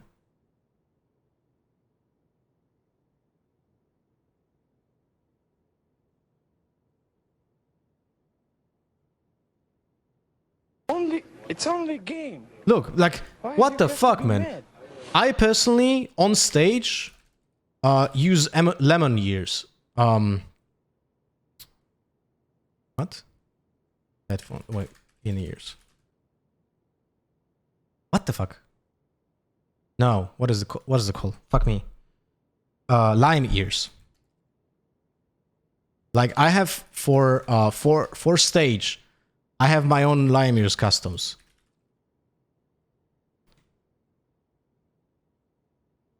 Like, I'm using stuff like this that is prepared for my own ear, right? Like, it's essentially just only for me, and I would never play on LAN without my own fucking headphones that are not accustomed to my own ear. Like, there's just no way. There's just no way. No, I'm not being sponsored. Like, on stage, like when I'm casting, I'm always using my own in-ears. And every single caster should use their own in-ears. And also, like, players should use their own in-ears. But, yeah, this is really weird. Enzo has fallen for the trickery once again, and no one is watching for Forsaken. It's left all onto Durka. Well, he'll take one down, but that is all she wrote. 7-5. PRX are half away from their highest ever finish. Riot doesn't advertise any brand? No, there's no way. No one sees the in-ears. You have over-ears with white noise there. Like, there's no way. If I would be a manager for a team here, I would absolutely fucking fight Riot on that. That would be the die that would die on. That would be the hill that would die on. In the running for the best in the world right now. This has been unbelievable, and I came in expecting to see maybe a couple of things I liked out of this Yoru. We know that Forsaken's impressive, but this half felt truly ridiculous. All right, let's see how attack is being played. I'm not gonna lie. To keep this team in it, and then once we got towards the second part of that moment to keep this team in it. Ah, you use this flash. Oh wait, there's a cool flash if you're playing in hookah. Probably know it, but I'm gonna say it anyway for a second. So if you play in hookah, hello. You flash here. It's the same purpose as the long one. It's a one-way flash, right? So it pops in the middle of it and you're not being flashed while you're peeking here. Essentially. But I'm sure you know that. But if someone doesn't know it, that's a tip that you can do. Part of that raise player, they've clear PRX, I believe. XX. Like they have a human to set up round. You're seeing off. As we take over grand finals within their sights, PRX close to reaching new heights, and this half could be where they make it happen. Does in-ear give the same quality directional sound? If you have good in-ears, yes. 5, they're leading coming into this, the attack side of their half, and one that every team fears them on. Forsaken goes for the ghost. Alright, Forsaken, since we have you here, we can actually ask you this. It's for sure preference. So, you don't feel comfortable with a Frenzy on the pistol round with Yoru? Because you can have Clone, Flash, Frenzy, or Clone and Ghost and 2 TPs, or Flash and Ghost 1 TP. Like, there are 3 options of buys. My Ghost is better than my Frenzy. Okay, understandable. But because yeah, for Yorus, if you're thinking, like, your potential buys for pistol rounds are 3 options. Frenzy, Flash, Clone, or Ghost, Clone, 2 TPs, or 1 TP if you want to save cash, because one TP is for 0 cash, right? Or Ghost, Flash. Essentially, those are the 3 options that you can do. I personally use the most Frenzy Flash Clone because I like the utility. And if I play Icebox, for example, I use Ghost Clone 1 TP because I like building economy. And on pistol rounds, you typically don't use 2 TPs anyway. Have to be a big change from Fnatic, Tom, and I look to Durka. I would prefer Frenzy TP Clown. Clown is a great nickname for Clone. I'm gonna use it from now on. I just don't like the Frenzy. The Frenzy is the best gun in the game or the worst gun in the game. There's no in between. Some rounds you're gonna just kill 4 people and you're gonna run out of ammo, and sometimes you're gonna run out of ammo and not kill anyone. He has to be the hero to come online. I would agree, but right now... Oh my god, that is huge! What the fuck? 5 players towards showers. What the f... Okay. Well, Jin definitely likes Frenzy. It's just running straight at him. The TP setup. But they're waiting. You guys just outplayed Fnatic. You guys just baited them into TPing. Like, this is the Fnatic play. This round we do our strat as well, so I don't really need the clown. I do pop flash from behind. Yeah, dude, but this is like... Fnatic is known for doing the TP crunches, and they just get fucking disassembled because you just fake 2 players going into TP when you have 5 players there. This is really well done. This is such a good strat. This is specifically good against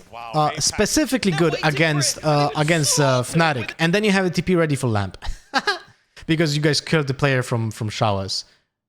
I mean, the TP is a little bit risky because you don't know if someone is playing still on A. You only killed the player from showers, and this can... I don't know, man. This is pretty fucking risky, the TP to lamps. The TP are supposed to fake TP there? Okay, that's what I thought. Okay. Yeah. Okay, makes sense. Makes sense. Makes sense. But I do think that even when you kill 3 people, TPing there is probably not the play. Because there's still a possibility that there's 1 player on A side, right? And if you die to this player for free, then it's a 4v2, which is somehow losable. But a 5v2, I would consider like unlosable, right? Within the first few seconds. Oh wow, APAC has come to play here. This pistol could be a nail. Yeah, of course, Forsaken. Like like it's just you don't have full certainty that there's not gonna be someone there. But I understand why you did that. It's also like a split second decision making. Right? They won that 2-0 lead, and then it gets snatched. And you also farm the orbs because you got the kill. So you specifically value in the team your ult more than Benkai's. Or Mind Freaks. Interesting.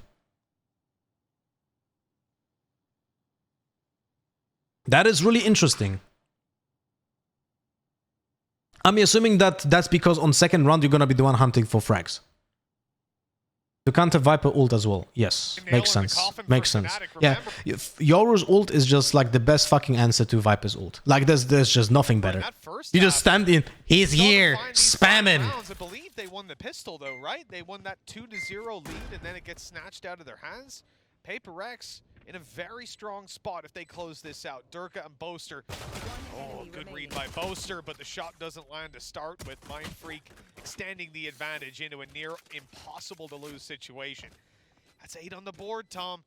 And I mean, I assume Fnatic will take the eco here. That's quite a deficit to play on. Yeah, no, this is a long revealing area. Yo, working class man, thank you much for the 10 months. Welcome back. 2 more months left, and then we got a birthday. Keep the great content coming, mate. Thank you, working class man. How you doing, bro? Utility, but also his opponent's utility. And while he's doing that, they're almost baiting them in to that play through the TP. Chcecie zarabiać $1000 dziennie? Oh shit. This is the 5th time that I'm gonna be convinced that I can earn $1,000 per day, man. Did you imagine that you can create a professional ad by using stock footage with no animations, just static fucking photos with a voiceover? Could you realize that you can have professional ads on YouTube like that? Flash I've ever seen. It looked like it definitely should have blinded him, and I think it might have blinded his opponent. All right, so TP towards lamps. So you do the repeat of the pistol strat, and you have 5 weapons. Okay, and full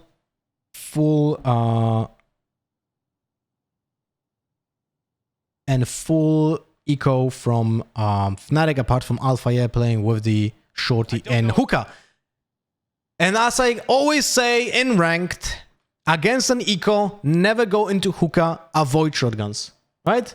It does even apply to pro level play. If anyone will have a lineup for the open door to bounce off the tech. Ooh, the TP got stuck.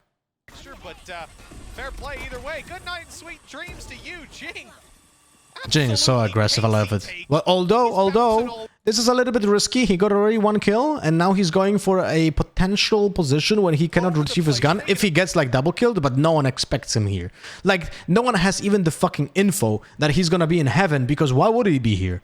It looked like total wipeouts on my screen. Revealing area. Destroying. Found them. Yo, Crazen, thank you so much for the 5 gifted. Very generous, my friend. Welcome back. I did all right in the first half, but Found them. I just want to get back to bed at this point. I want to relax a little bit. I want to chill. Oh, here we go. And Poster is just around the corner. He's gonna throw And it. Hera Morkis, thank for the 5 months as well, bro. Welcome back. Thank you much for the ongoing support. Cost he can cause from here would be nice, but PRX won't oblige. Alright, so Jin is like 7 out of 8, I think. No, 6 out of 8. So he cannot have his ultimate this round. But I feel like this is the one round where Jin should be farming 1 orb. Because he wants to have the ultimate ready for the next round. Revealing area. Revealing area. Found them. Okay, to check for showers. Yoru has TP towards lamps, so if the... This is a nice setup. So if the Boombot doesn't get any info on anyone, Yoru just TPs there. Right? He does some pressure in showers, maybe a clone through showers. Oh wait, he already used it. Wait, what? Oh, the clone is used at the beginning of the rounds to go for the TP and fake a push for short. Not a fan. Not a fan. I feel like with this strategy, if you have a TP going into lamps, let's zoom in. If you have a TP going into lamps, you have a Boombot that checks lamps as well and gives the possibility of actually just do clown for fun because I don't know where to put it. Dude, Forsaken, okay. Let's use the clown properly then. Okay? Let's learn something together here. With this setup, because I really like the setup of the TP and Boombot. The Boombot gives you the information if you can TP into lamps, right? What you can do, you go solely towards showers, right? You pre-set up the clown, you pre-set up the clown from this angle like this, right? Let me go into the custom map. So you're gonna stand, you have the TP ready here, right? And you're playing in front of in front of showers. So you can pre-set up the clown like this, right? So it goes into angle that goes out of the showers. And when the boombot clears hookah, right? Sorry, clears lamp, and you're certain you can TP into there. You're TPing there. They don't know if it's a fake or not. Then you activate the clone, and the clone makes the player from showers pay attention to you, and then it also peeks onto site. So you have multi-purpose as well. Right? It was a fast round anyway, but I should just use it later when I was about to go U-haul so I can double peek. Or the double peek here, yes. But if you want to do some pressure from showers, I feel like that clown is better. The problem with clown coming from here is that you cannot angle it. Because you would have to use it like this.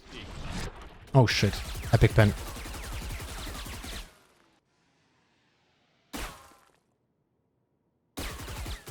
Ah!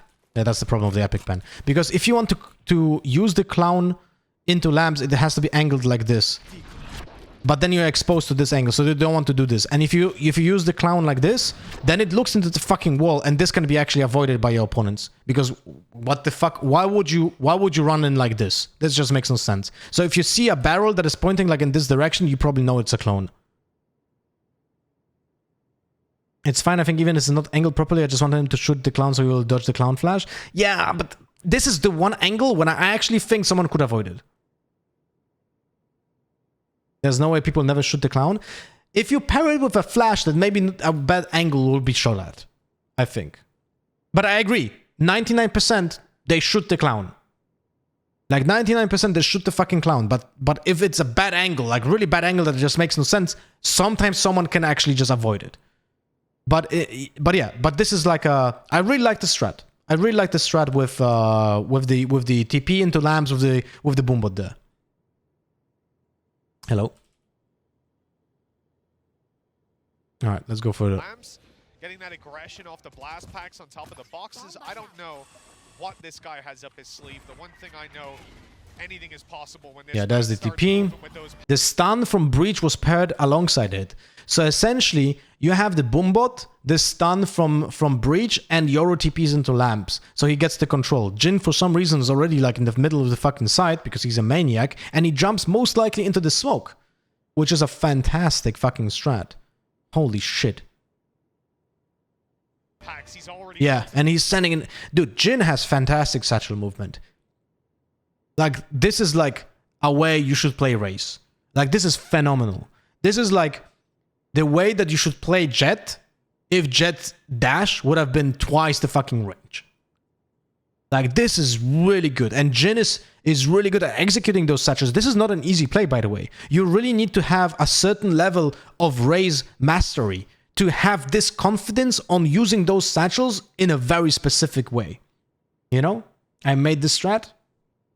Fantastic, Forsaken. The back of the site, he's on top, in fact. I don't know that this is really great. I mean, that smoke up top, it's certainly gonna... It would be perfect if the Fade Eye would have been like getting anyone, but it's not happening. Forsaken died in lamps, unfortunately. But they don't know exactly where he is. Yeah, this is great. This is great. If he gets the second one, the round is done. But imagine if... Look, Forsaken, when you have this strat, now imagine you have the clown, going through showers when Jing is playing on top of that smoke. Like, that would be perfect for him. Because then the clown works for Jin instead for you, but you are for lamps. Right? So if you do the clown going through showers like I showed like this, right? Then it gives the info for the race player on top of the side, on top of the triple box. From Jing, and he'll only find the one though. Durka at least keeping them alive, and that one keeping the favor theirs, but they have now lost the team. Oh, Mindfree just a little bit awkward with the peak because it's such a wide swing. There was an attempt, or that's the worst. I swear, this is the worst thing when the players are not expecting you somewhere and they're just running in so unexpectedly, and you're like, what the fuck? Why are you here? Why is my cross placement awkward? Because you're just running awkwardly. From Enzo to maybe try and beat them, but at this point, play the numbers. Get yourself into a position where you're not going to lose too many weapons here. And more importantly, you're going to make... Dude, this is like the 16th time when Derke is just solo peeking.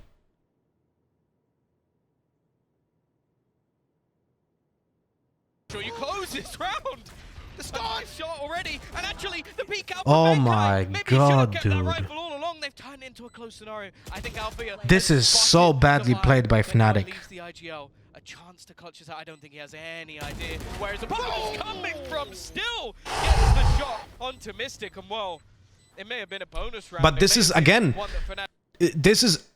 this round. Even though Fnatic won it, they lost. This is literally a loss outcome for Fnatic. They will have 4 players on the lower buy. Alpha has nothing. He fortunately didn't use his smoke, so at least he saved 200 cash on that. But he needs to rebuy full armor, 2 snake bites. And every other player has to rebuy everything. This round is lost, but won. You know what I mean? Fnatic could have won cleanly. They certainly did not. 55 HP is the only thing. Wait, what? that separates Never mind. Fnatic He used it before, so he lost 200 cash anyway. The impact that Benkai had, that stun, and Alpha only barely snuck his way into the corner in time. Half a second. Let's take a look at the buy from Fnatic now. 3 Spectres and a Judge. Yeah, good luck. So now, my call, if I would be an IGL for PRX, is, alright, we know they have shit buy, and they need to force. There's absolutely no way that Fnatic will do a half buy or something. So they will rely on some stupid shit. So Buckies, Judges, Shorties maybe as a secondary weapon, and some Spectres as well. Only one player will be able to play a Phantom. Otherwise, they have just no cash, right? So my call would be avoid hookah, avoid lamps, play showers multiple, like probably main pressure either from showers or from long to build up map control, right? And avoid angles that can be like outplayed with a Judge or something like that, because no one is playing Judge in showers because you're fucked if the opponents are pushing through short. So there's a very low chance that someone will be playing a Judge on long or on showers. So you go into those extremities and you avoid the close range that are hookah and lamps. I almost don't want to show the purchase. That's not a nice. Take that off the screen. That's not a nice buy. On this map, though, it could work. Oh god. Oh god. Jing has fantastic reaction time that he dodges this flash and he gets... He's going straight for him and he's going to get taken out, but...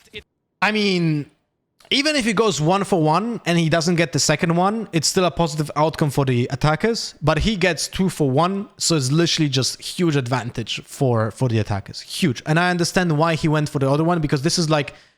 He gets the showstopper, he knows where the opponent is, the opponent has no mobility, it's most likely a kill. If he survives, it's done. If he doesn't survive, still great. But of course, if he kills the opponent. It's a fine trade. Lunatic. I have to say it once again. Absolutely. And they get info on one player as well, on the backside. Has so much success playing at the highest level, almost like it's a pug. Oh, he's stunned now. Forsaken is already Yoru on the backside. He knows about one CT. He knows one on... Oh, he has no...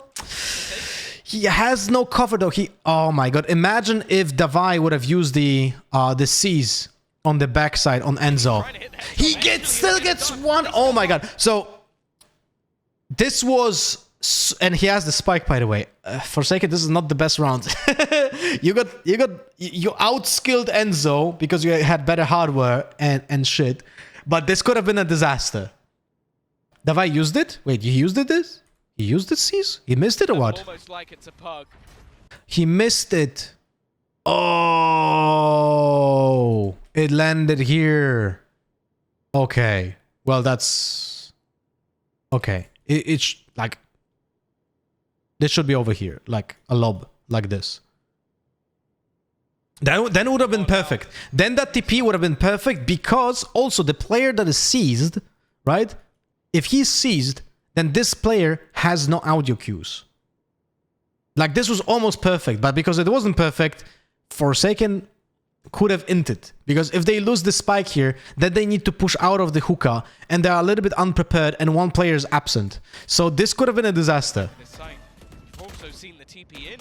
Forsaken, he's trying to hit headshot. Eventually he'll get it done. And now he just doesn't peek that. Awesome. He's taking this site for himself. Time to jump. I don't know how he is still. And they alive. farmed the orb for the Vi. Fantastic. TP into the corner. Although, wait.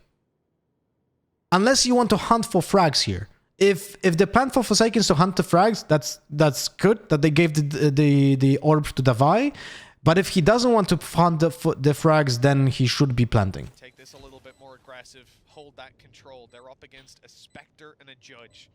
No overextensions needed or asked for from PRX. The fake TP into the corner, but that was a run. Surely he won't hunt? Is he faking the save? I don't know, man. I feel like getting kills here would actually make sense. PRX not giving anything away. Nice bait out. Maybe a little bit optimistic there for Boaster. You've also got the shorty on spot, but no fear. Yeah, I think it makes sense because they were on a force. So if you kill the force players, they have no guns. And the cash on PRX is great. So one player could have hunted. But Jin just literally just won this round. Jin just won this round. But this smoke by the Viper is also great. It disassembles the play by... fuck me. I don't understand this smoke because they don't double peek. You know what I mean? That's what I wanted to say. Like, this smoke is perfect for the pop flash, but they don't double peek. Alpha is behind the smoke. Incredibly ballsy and throw down You know? Like, it's very weird. At the moment, they are just being styled on by Jing. I feel like there's certain moments where you watch a man just completely feel out the game, make decisions on the fly, and sometimes, if you're good enough, very, very rarely, you can win your team a game. That's what we're seeing right now. Absolutely. Brum, brum, brum, brum, brum. We looked at, and I count him out in 9 out of 10 of the fights, and he always wins them. Fnatic within the EMEA season since Alfia joined. Oh, the clown is terrible. That was a truly clown. Did nothing.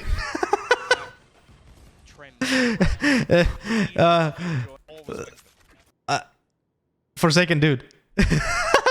Let's fix it, okay? Let's fix the clown. All right, let's fix it. Presetting up the clown, not worth it, right? Not worth it. What can we do instead? I need an emote for Euro clown. We literally need an emote of a Euro face with clown makeup. Because what you do is to try to save time, right? But if you preset it like this, who the fuck is gonna fall for this? But what you can do,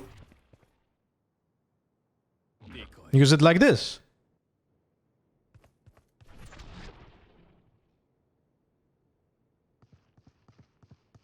Better? Much better. Not only it goes onto site, but also it looks like it's a player peeking. Right? Much better. And you can also preset it if you really want to preset up, but you can also just go here and just do it yourself. So you can also angle it towards lamps. Like, look. This one goes into the boxes, so it's fucked. Because it's now stupid, right? But you can do it like this. And it goes towards more the lamps. But I want it to be fast. Yeah, I understand that I want it to be fast, but it's just... I don't know, man. Like, if you put it like this, it's slower by what? Like, 1 second? Can I second that? Wait. Let's do a comparison, okay? Let's do a comparison. We have both. Okay, actually both were shit. Wait. 30 seconds left. The dimensional fabric here is thin. Let's do it from the same spot. So, 1, let's make it yours. And 2nd, let's make it mine. Let's say this should be the lineup here. I'll cut through. And let's check it. It's slower by like 200 milliseconds.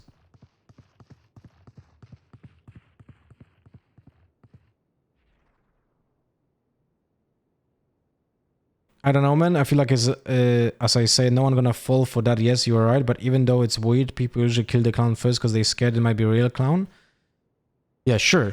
I understand. But it's like the value of your clown is like it's faster by 200 milliseconds, but it gets stuck here. But your clown that is like, you know, slower by 200 milliseconds, but that can go towards the side, it feels like it's more valuable, right? Like if you do it this one, and let's say someone is not holding this, then your clown gets value out of the player from here. I feel like this is more important than the 200 milliseconds, right?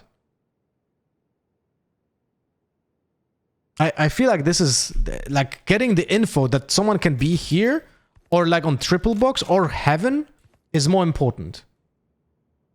Hey, bruh. Like imagine if a player plays an operator here and he sees the clown. You get the info there's an operator player on heaven with the same clown that you have used only for the lamps control.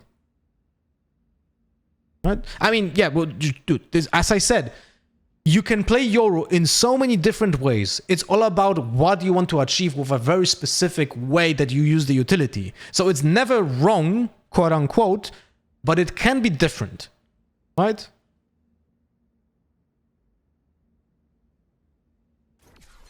Fnatic within the EMEA season since Alfia joined have not lost a series.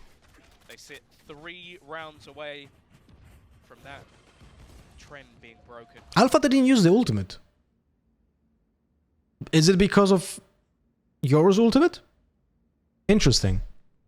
Ah, no, never mind. I'm stupid. I already forgot that they're on a eco buy. Alfia with the judge, but they're gonna know he's here trying to spam him. What? From hookah. Trend being broken. Alfia with the judge, but they're gonna know he's here trying to spam him. In fact, Jin's already in the side. Jin is like insane, man. Oh! He forgot to move his mouse. But yeah. Ultimately, the weaponry just isn't there right now for Fnatic. Oh my god. With scraps. Oh. While PRX on the side. Hello, Alex. When it comes to their purchase. This is the reason so few teams want to play this map up against PRX. They're an unforgiving entity. 11. So now we're gonna probably see next round Alfire ult into Yoru ult counter. You know, Tom, I hope that I guess. pretty good because they've got one of them. Lose this, and it's pretty much done and dusted. They have got a lot of supporting ultimates to come in, though. Dude, Jin has perfect fucking movement. You guys need to appreciate this. Like, what the fuck? This is perfectly placed satchel. Like, what the fuck, man? Mechanically, this is insane. Look, because the thing is, you see many raises that go like, ooh, like this. Slow, unfortunate, most likely you're being fucking dead while being in a high spot. Jin does a whoop, low profile flight. Like a fucking under the radar, you know? Like it's perfect, man. It's insanely well executed and it's so hard to counter because there's no airtime essentially. You know? Like it's so fucking good. Holy shit. And he's there. What the fuck do you do? He's already here behind you like he TP'd and he's he's dead. Showstopper. Enzo's got his alpha online as well. PRX with a rolling thunder. Like what the fuck? Viper were looking. The Viper is looking at the fucking hookah because this was so fast. He reacted literally to the satchel sound, but the player was already behind him because of the low profile flight. Full of minefields for both. Even the dimensional drift. It's one of those ults that Forsaken like it's unreal fast. Like unreal speed, violence, momentum, you know? It's just cause problems for the opposing side already. There's a little hop off of the ledge that's so sick. That's why I was paying attention to it. It's like so fucking... Oh, by the way, if someone didn't know, Yoru's TP... Wait. Of the map. Are you using my lineup right now? No, you're using your own lineup. Okay. If someone didn't know, the TP, the gatecrash from Yoru, activates the boombot. You're gonna see it right now.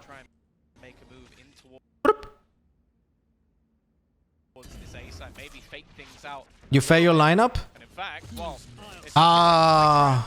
Okay. Okay. That's still a nice strategy. You just cleared the side. Oh, you don't have a second TP? Oh no. You only had one TP this round? What just happened?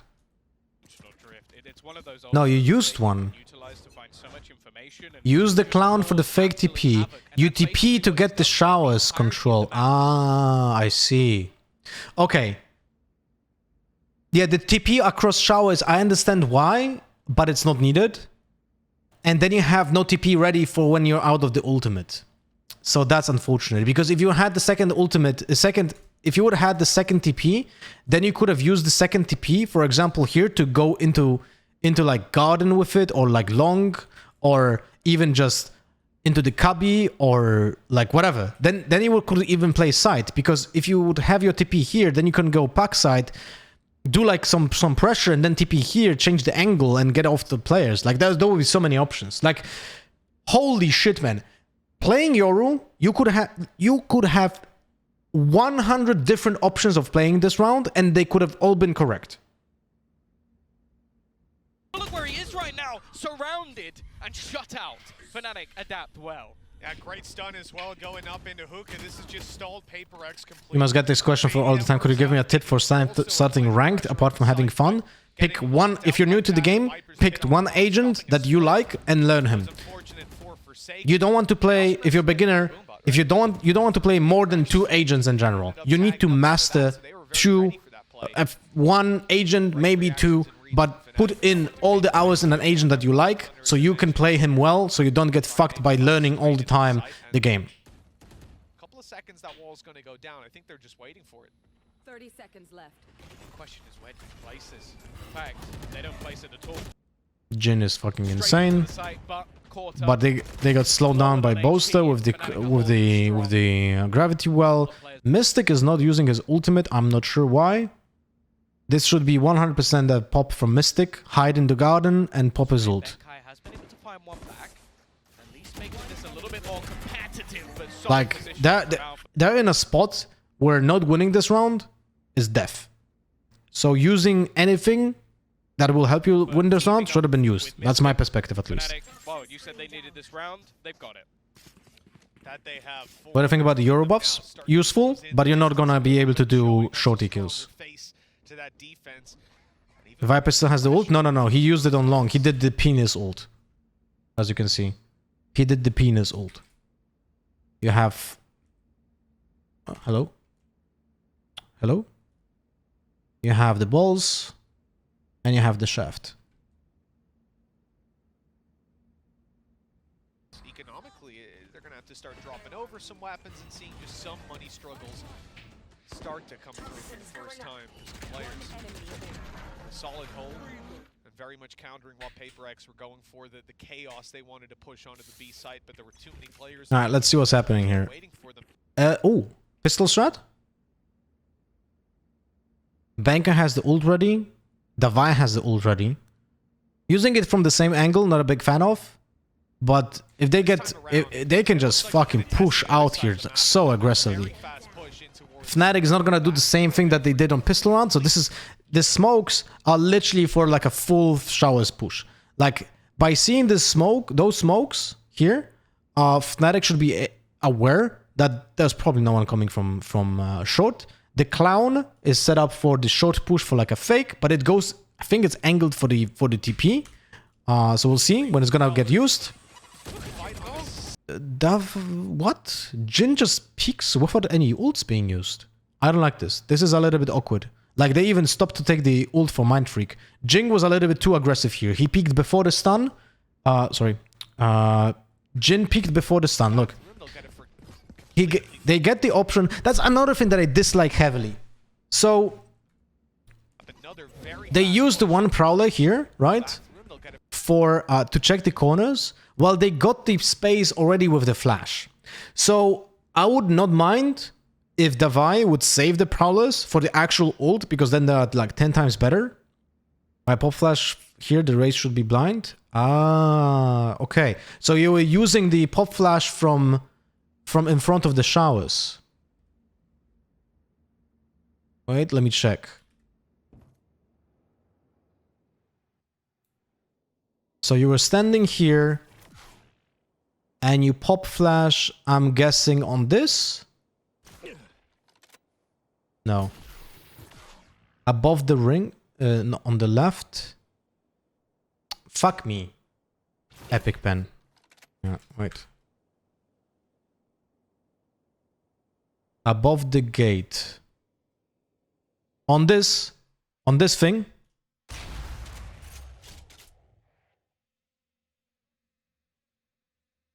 Invite me? Sure. Oh my god, wait.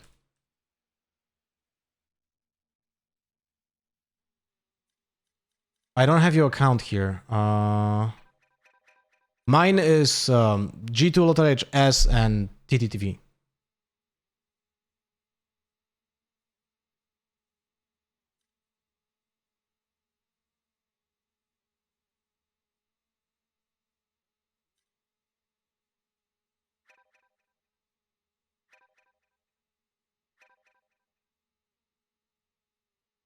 Let's see what Forsaken does here. Like, this is actually really interesting to know. But I'm guessing it bounces something like this. It's TTV.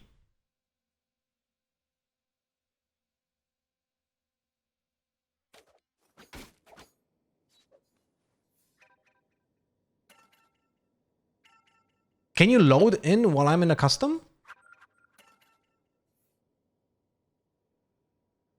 30 seconds left. Thrifty. Don't stop I don't think you can, right? Keep going. No, I need to reset. Wait.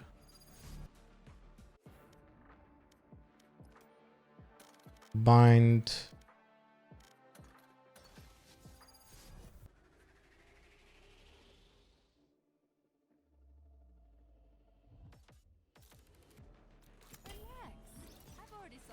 Hello, my friend.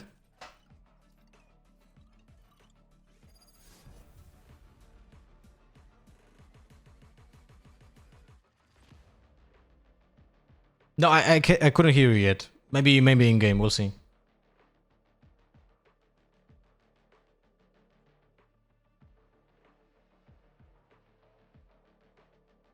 It's okay if even if your audio doesn't work, it's okay. Combat missions. Did you read it? Did anyone read it? Oh god. Can anyone here read? My ultimate is ready.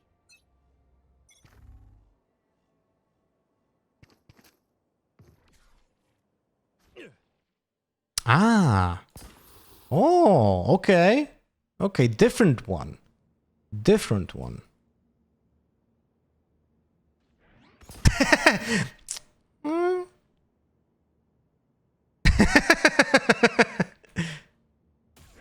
Okay, okay.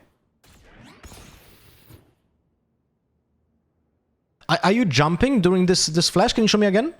Yeah. Oh, hey. Nice. Wait, one second. Wait, I need to do a little bit quieter. Okay. If you could do it again. Okay. Wait.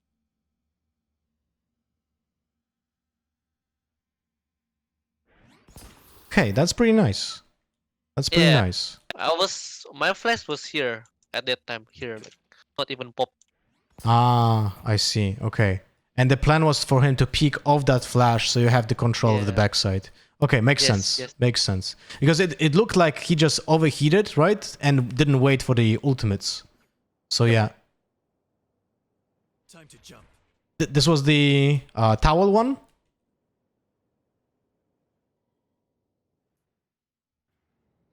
Oh, I did it. Nice. Yeah, this is the towel one. Yeah, this one is actually really fucking powerful, I think. If you fake it there, they have like never a fucking clue what's happening.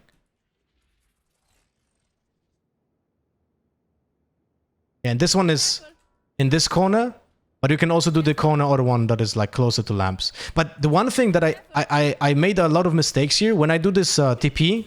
I need to switch to the never mind. When I do this TP towards this corner here, I do a mistake of overheating and doing this and jumping on the box. Never do this shit because they will always be ready. So it's always better to just wide swing instead of jumping on the box. Yeah, that's true. Or you need like some of like support utility. Yeah. But like jumping on the box is always a mistake. Awesome, awesome. Do you have like any other flashes that you use for the team that you could show us? Actually, you know what? No. Scratch it. You don't want to show it. It's okay. It's okay. I'll show. They're not. I think they're not gonna. I think they will ban my buy now. Like every team. Yeah, probably gonna happen. I'm pretty sure they're gonna ban. But if you don't feel comfortable with it, don't show it. It's fine. I show you. Look. Uh-huh. I have this flash. Nice. And of course, on Frankfurt, I have 60% loss because Valorant didn't fix it. Interesting. Okay, that's pretty awesome. I have this. Oh, I have this. This is actually pretty good. Wait. Can you show the... okay, can you show them again? Okay, this one is a nice pop flash for short. I like that. This one. Oh, this one is good. Yeah, this one is also good. And I have this.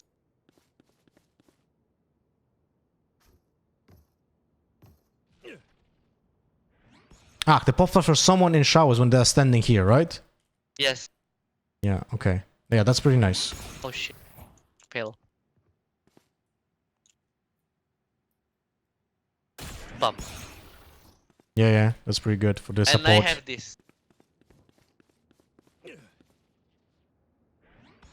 I don't know whether you blind or can you try to go there? Are you with my flash? Yeah, I'm standing. Oh, it's a problem. There's this ledge here, like this thing with the antenna that can cover the flash. So you're not blind? No, I wasn't blinded here right now. Like, okay, how about you have to do it higher, way higher. Like this one was semi okay, but try to bounce it from here. This one flashed me, but I think it's a high possibility that I'm gonna avoid the flash. But if it's higher like this, then it's very small chance that I'm gonna avoid it. It can still happen. Someone cannot be flashed because of this thing here that you have above, like the cables. But it's a smaller possibility if you do it on the higher spot, like here on the Windows line. Then it's a very small possibility of not getting flashed. Yeah, this is much better. Okay. Because if someone is standing on the boxes here, right? Like I'm standing on the boxes in the... Yeah. Then if you do the window line, then I'm getting flashed. But if you do it below, then I might get actually not flashed. Okay. Alright, awesome. I have this. Right. Coming to you. Hookah lines up. Okay, so this is for supporting hookah. Yeah. Okay. Nice. So you're not gonna get blind. Even if you if you this. There's also a possibility that maybe you could flash to the other side so it bounces here on this spot, right? But then you would have to I mean, sorry, from not from hookah, but like from through the TP, you could bounce it so it explodes like here, so it doesn't flash the player here as well. But I'm not certain if this would be better because you would have to get a worse position from A side. This went into the corridor, but yeah. But then it has a better angle for the market player. It would have to bounce even from here because now it bounced from the wall. Oh, okay. I try later. This one is like could be better a little bit because it bounced too late. Oh, it's tough. I don't think it's worth it. I don't think it's worth it because you can fuck it up so much. Yeah, the one that you have is better. Yeah, this one was great. This one was great, but I think the one that you do is more consistent and just easier to execute, which is fantastic in this case because you need consistency. Last time I have one for that one I think. Yeah, so this is a support flash for the team to push. Which is nice because you can always TP somewhere else and just be like a support in two different places. And I have these flash as well. Yeah, this one is nice for the retakes, for sure. And here. Okay, which one you... If I flash like this, or I flash from behind. So if I stand for the anti-flash, I'm not getting flashed. Yeah, I mean like for like early round, you know, like for example, want to push earlier, then I flash like this, like very fast. Yeah, this one is pretty okay. Do you think it's good from behind or it's like the same if I do from in front? Can you do it again from the deeper From position? behind? From behind. Like in front? Now I will flash like. Oh shit! Wait. Oops. So this one is good for a support because it pops earlier and it's harder to dodge, but then you cannot play Right. off it yourself. Yeah, I can do this. You know, like before I want to flash from behind, I put TP, but it's might waste my TP.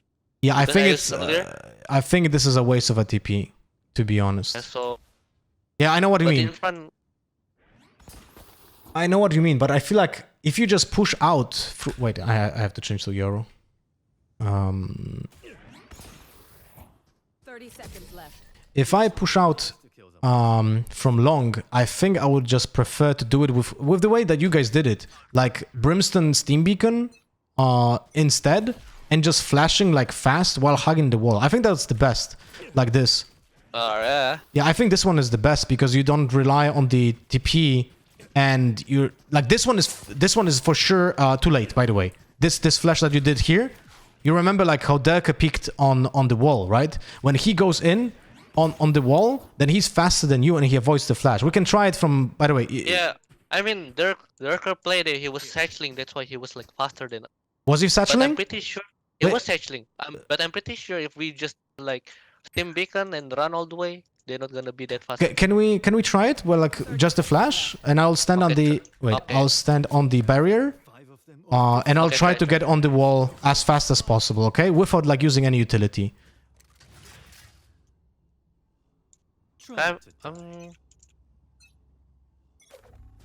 I mean, I have Steam Beacon as well, you know. So I'm gonna be like 2 seconds faster than you. Let's try again. Wait, I'll do a countdown.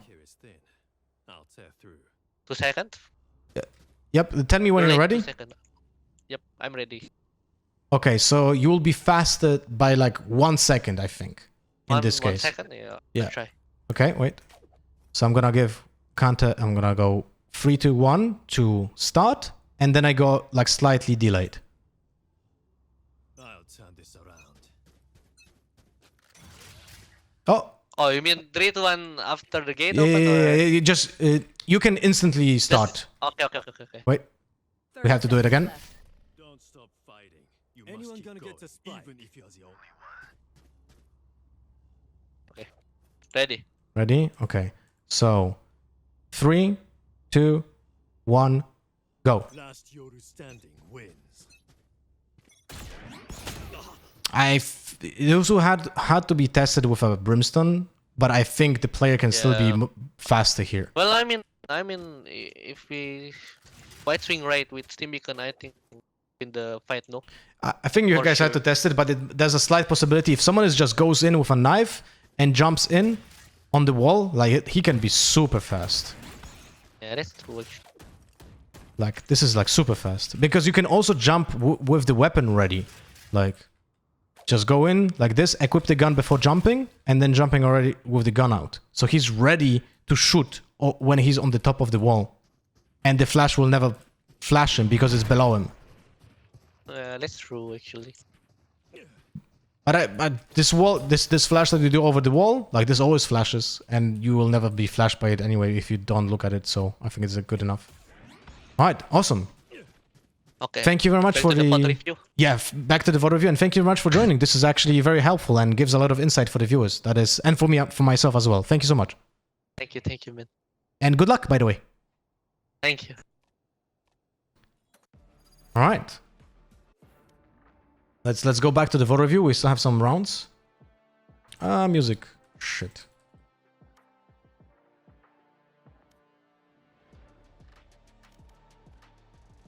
I'm gonna turn off the music for now.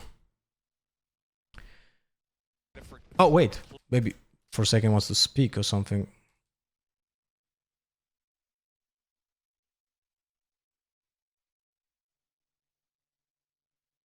Settings. Let's do it like this way, but do no volume on the music. Here we go. Completely free with the Prowler. Fight on the side. Oh, Turkish stun though. they're actually going to use the Rolling Thunder. 3 players able to back up. Orbital Strike will give them that extra little And bit of Davai space. still has his ultimate. Ultimately, it's ult spam that's found very, very little to counter out as Benkai dies, but he does manage to 3v5, pretty tough. Saken's aggressive position. It's now been Aw. spotted, so he has to try and get out of there. Oh. And is just watching that TP, not allowing for any more shenanigans. He felt like he needs to do something like a power play because it's a 3v5, so I understand why he did TTP. But I don't like the fact that they use Benkai's ultimate instead of Davai's ultimate. Davai's ultimate, I think, is more oppressive towards like a side hold, because they don't know what's happening and they're also affected by the DK, right? And it gives you vision on where the players are standing. While the breach ult, of course they're stunned, but they can still fucking shoot almost to the same degree like non-stunned, and you don't have the info. So realistically, the fact that he's coming online a little bit at least gives me a bit of hope. I like the ult combination as well. You had the Nightfall to bring the player low. There's no way out of there for Banker, and then they managed to almost just section off every single player. The worry for me is you using that many ultimates. Okay, timeout. Alright, let's pay attention to what's happening here. Davai still has the ultimate, so there's a possibility of executing with the ultimate. On Fnatic, we have a full buy, a lot of cash, and the Mystic ultimate that he still has from like 2 rounds ago. Maybe they can play a little bit more passive and get the information. 3 players on B, 2 players on A. Derka is boosted up in the corner. Jin is just going for the satchel play very early, plays with the flash off. This flash, by the way, I think it's a little bit awkward. Because, look, the angle could have been better. Could have been better for... Wait, could have been better for Benkai? Let me check. Pressure isn't off Fnatic just yet. Again, no. So the problem is, when the flash is here, if someone is hugging the corner over here, then he's not getting flashed. But if it's deeper over here... Fuck, you guys don't see. If the flash, like the difference is small, but it's actually important, because I feel like if the flash is closer to the edge, then if a player stands in this corner, he's not getting flashed. But if a player stands in the corner and the flash is in this deeper angle, then he's getting flashed. Like, it's a small difference, but I think it actually makes a huge difference in potential execution. But at the same time, who the fuck is hugging the wall in this spot? Like, who the fuck stands here hugging the wall? I don't think anyone does that. So maybe it's not important. No surprise, Jing is going to take very early control. Maybe expecting more of a fight. Oh, this Boombot is not destroyed. He's going to spot the player. Yeah. And Bosa was almost there to destroy the Boombot in time, but he wasn't. And now the ultimate gets the info. The player gets out of that position, but they are stopped by the smoke. Yoru gets the TP back, but he's being spotted. Spotted why? Because Bosa sees him, right? They were aware.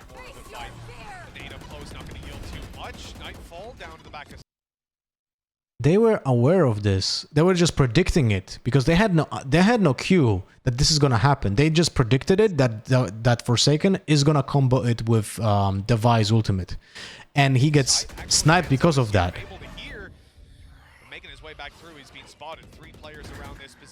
But they're still stuck in showers. They got a little bit of space because of that Forsaken sacrifice, but it's still like, you know, 4v4 post-plant, this is good, but the potential was way higher. Like, the ceiling of that play is way higher, but Fnatic played actually well around it, I think. Jing playing around and baiting for that ult. He just peeks. Holy shit, what the fuck? No one expected that, but Enzo and Alpha just holding it. A little bit overheating by FPX here. Bosta anti-stratted this one for sure. Yeah, it kind of felt like that, right? Because they had no audio cues or had no info about the like your TP, but it makes sense to combo the Fade ultimate with the Yoru TP because they cannot hear it. So it makes sense. FPX, PRX, Fnatic. Why do they all have such a similar acronyms? You know, but yeah, I feel like overheat was happening because it's let's pay attention. It's 4v3, 4v2, 3v2. And if Jin just doesn't peek here And here, Davai doesn't overpeak. Like, there's no point. Look, the thing is, this is more for the ranked players, right? But the thing is, they have a post plant where the players that are retaking need to breach this line, right? Breach us and go in through this line, through this, to even get closer to the spike. So if the players, if the attackers who are now defenders are just gonna play in lamps and play deep showers, the deep showers player doesn't have to hold anything, because if the players push through side, they are probably gonna tap the spike before going into lamps. So the lamp players doesn't have to be aware of anything, and they just need to hold lamps. But if they overpeak, if the players from shower dies, then they lose the control and the pressure from the showers, so the players can just hold the diffuse on the spike potentially. So by just not overpeaking here, it's just round winning. Just not doing nothing is more important, because it does more than doing something, you know? And also, what the fuck is Davai doing with this crosser? Forsaken, you have to spill the juice here. Spill the sauce. What? Why is Davai playing with such a crosser? So it's like that? I played with Davai one ranked game at the last Masters, and I can't remember he used a crosser like that. He keeps changing, okay. Yeah, but this round was definitely thrown by PRX.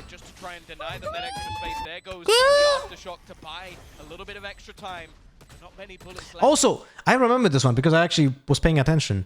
Enzo has pretty bad fucking positioning in this defusal, by the way. Let's pay attention to it. He just goes out and just kills Benkai.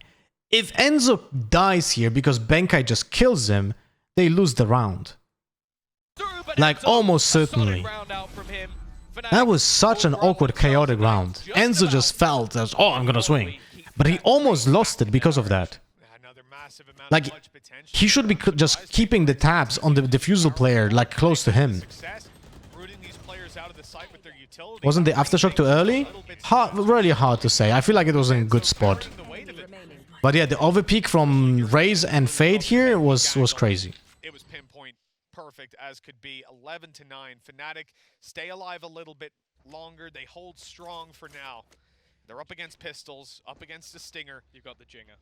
Shit, the Jinger. I love seeing the pain. Okay, so aggressive flash into TP, but with a Sheriff, man. Oh, dude. I'll be honest with you for a second. You're mechanically 10 times better than me, right?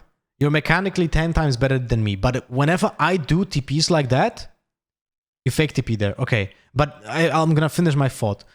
Like, if I do a TP like this with the flash, I never gonna do it with a Sheriff. Sheriff has 1 second equip time. You need to fucking nail a headshot on a running person, because those motherfuckers will never stand close, because even if they're flashed, they're gonna be running like headless chickens, so it's gonna be tough. So whenever I do this, I either do it with a Ghost, Frenzy, or a Stinger. I was enjoying myself up till now. Darker though. Wait, did you do the fake TP? We didn't hear shit. What the fuck? Yeah, thank you for that. I was enjoying myself up till now. Darker. You didn't do the fake TP. Ah, you were about to. Okay. Yeah, but Derka peaks. Okay, makes sense. Okay, I thought you did. I was like, what the fuck? Yeah. These are the jewels we kind of expect from Durka a little bit more. I think he shied away from them in some of the earlier rounds because of how much... But in general, one thing that I really like to do with the TP is remember that rifles, 1 second, Sheriff, Frenzy, also 1 second equip time, right? But if you go for Ghost, Stinger, oh, what the fuck, Spectre, Shorty, but you're not gonna use the Shorty, but just for the conversation, you have 750 milliseconds. So the difference between 1 second and 750 is 250 milliseconds, and an average reaction time by a pro player is around like 150 to 170. So this is literally just a reaction time. Like, literally equipping a gun that has 1 second and 750 milliseconds in positions like that is giving yourself a reaction time more against the other player than it would be with a Sheriff, Frenzy, or a rifle, or a Judge, or a Bucky. So in most cases, this 250 milliseconds will be life or death. Operator has 1.25, I remember correctly, or 1.5. So plays like this are more beneficial when you do it with guns that have faster equip time than 1 second. Hope it's 1.5? Yeah, I thought it's 1.25 or 1.5. Has been coming through. Instead, in this one, at least Derka over the peaking, not getting punished. that confidence is what we want to see from the Finn, just decimating anybody that walks into his crosshair. And while the only man left to buy, well, he's going to remove the flawless at least. Yeah, for what it's worth. I didn't forget that Frenzy is 1 second. I literally explained that. Cleanly dealt with. Maybe you wrote that before I explained it. Matters. PRX have the credits in back pocket. They have that showstopper online. They're about to have rolling thunder. Alright, so full ultimate, full buy for PRX. Jin has the showstopper ready, so better watch out. Because this guy is gonna be on your fucking head in like first 2 seconds of the round. And there are no ultimates for Fnatic. Derke could fight for the orb in showers, but he's gonna be met with opposition here. So this could be a read that either Fnatic goes for orb on long or orb in showers. I would probably read that they're gonna go for orb on long, but I'm not sure what PRX is thinking here. But they seem to want to control showers and fight for that orb instead, right? And Benkai is 6 out of 7, by the way. As strong as I expected thus far. No, we haven't seen much. Really bad clown. Has been... Oh wait, but this bad clown actually did draw out the paint shell in a bad spot. But Forsaken didn't anticipate that it's gonna land actually there because he thought it's gonna land on him. Almost the main fear on that other side. The stun gives the space for Forsaken now to hold the angle for the orb play, and now they go back and probably just gather towards B, right? Oh, by the way, you cannot penetrate this wall, but if you want to shoot a player that is standing on top of the boxes, this spot is here. Like, this is a player standing, this is a player crouching. Like, the difference between head is like this. This is where you want to spam in this side.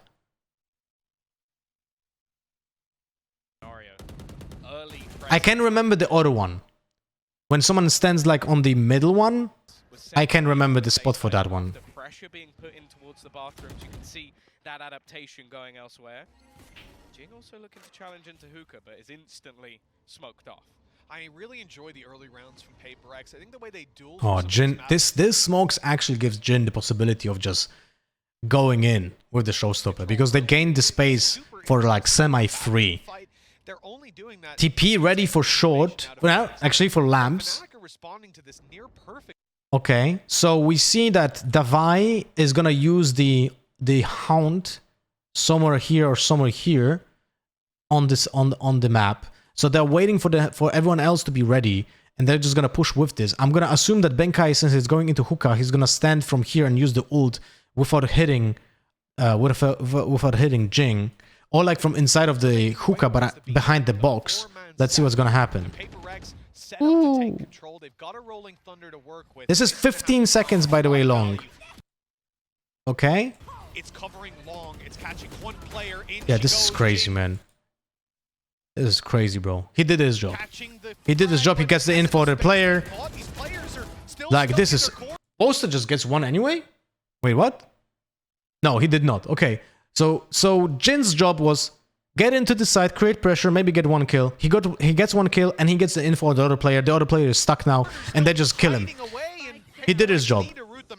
The spike is being planted, and Fnatic can't do anything about it. They're a little bit too far back. The molly completely locked them out, and a post-plant setup now, one away from orbital strike on Mindfreak. Kill here from him.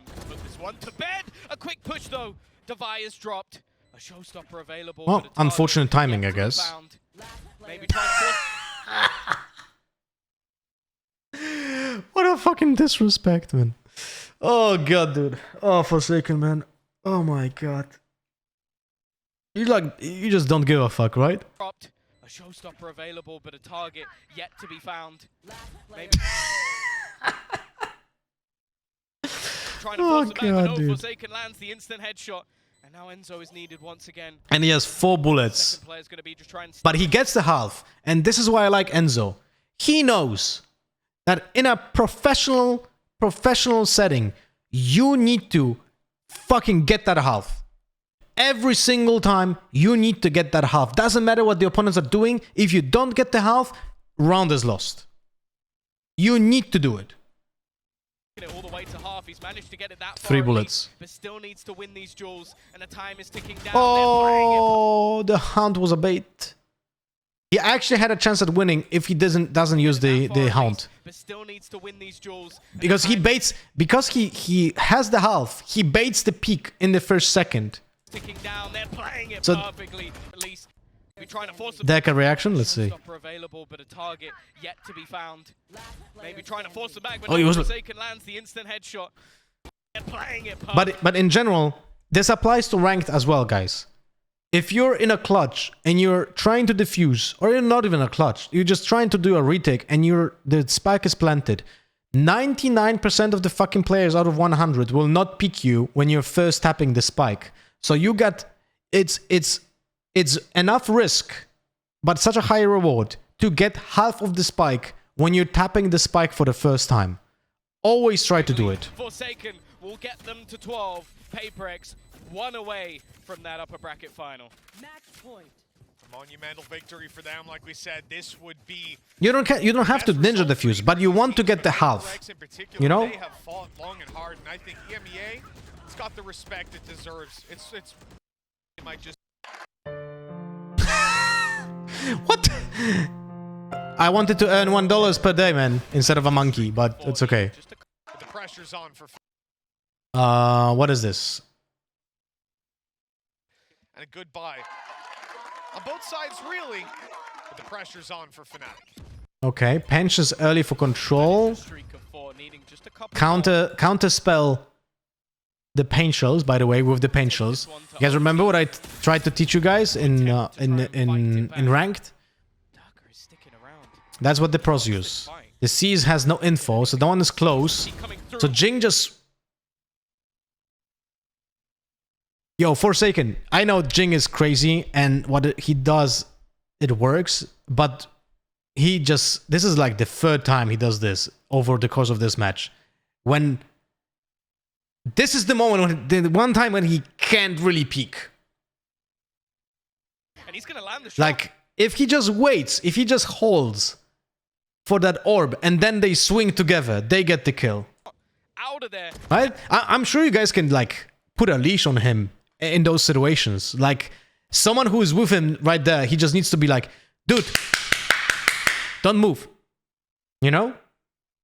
Now the pressure comes onto Forsaken. He's found the flash in hand, almost manages to dance his way out of there, but the advantage is Oh, kept. man. Benkai, though, trying to be a little bit sneaky. He is actually going to get caught out.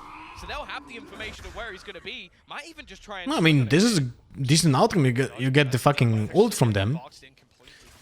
It's pretty okay.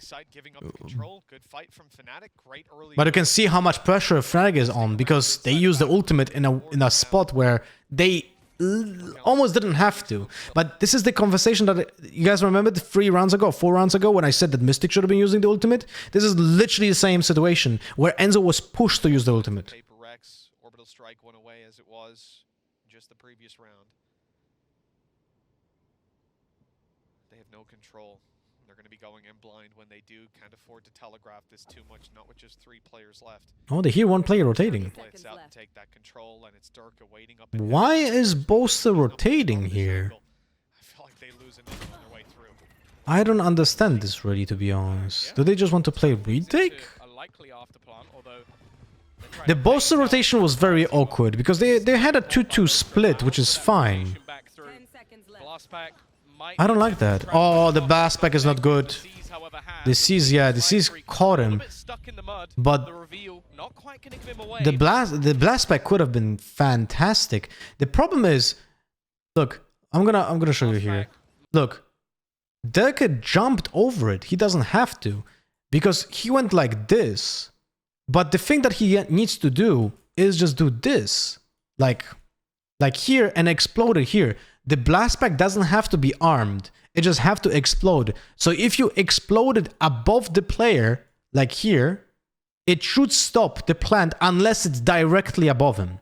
If it's directly above the player, then it's not gonna stop the plant, because the player will not get any momentum on sides, so he's not gonna move. But if the blast pack explodes above him on his left or on his right, then the momentum will shift his position, and then because of that, he's gonna stop the spike, stop the plant right now.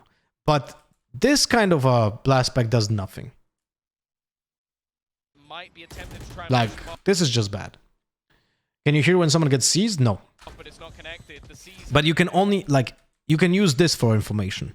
Because if the seize doesn't hit anyone, well, then obviously there's no fucking link. But if you see the link, there's a possibility of using it to check corners. Because, for example, when, let's say, I'm going into here and I'm throwing... I want to check if someone is hiding in this corner, right? Like behind the box. I can throw the seize here, and if the seize gets the player, then I see the link towards him. And you can use this to check corners, essentially, for yourself. however has and leaves Mindfreak. Yes, seize needs LOS. But it does work. It does work in smokes. Wait, I was actually checking this before the Fade was released. I think actually seize doesn't need LOS.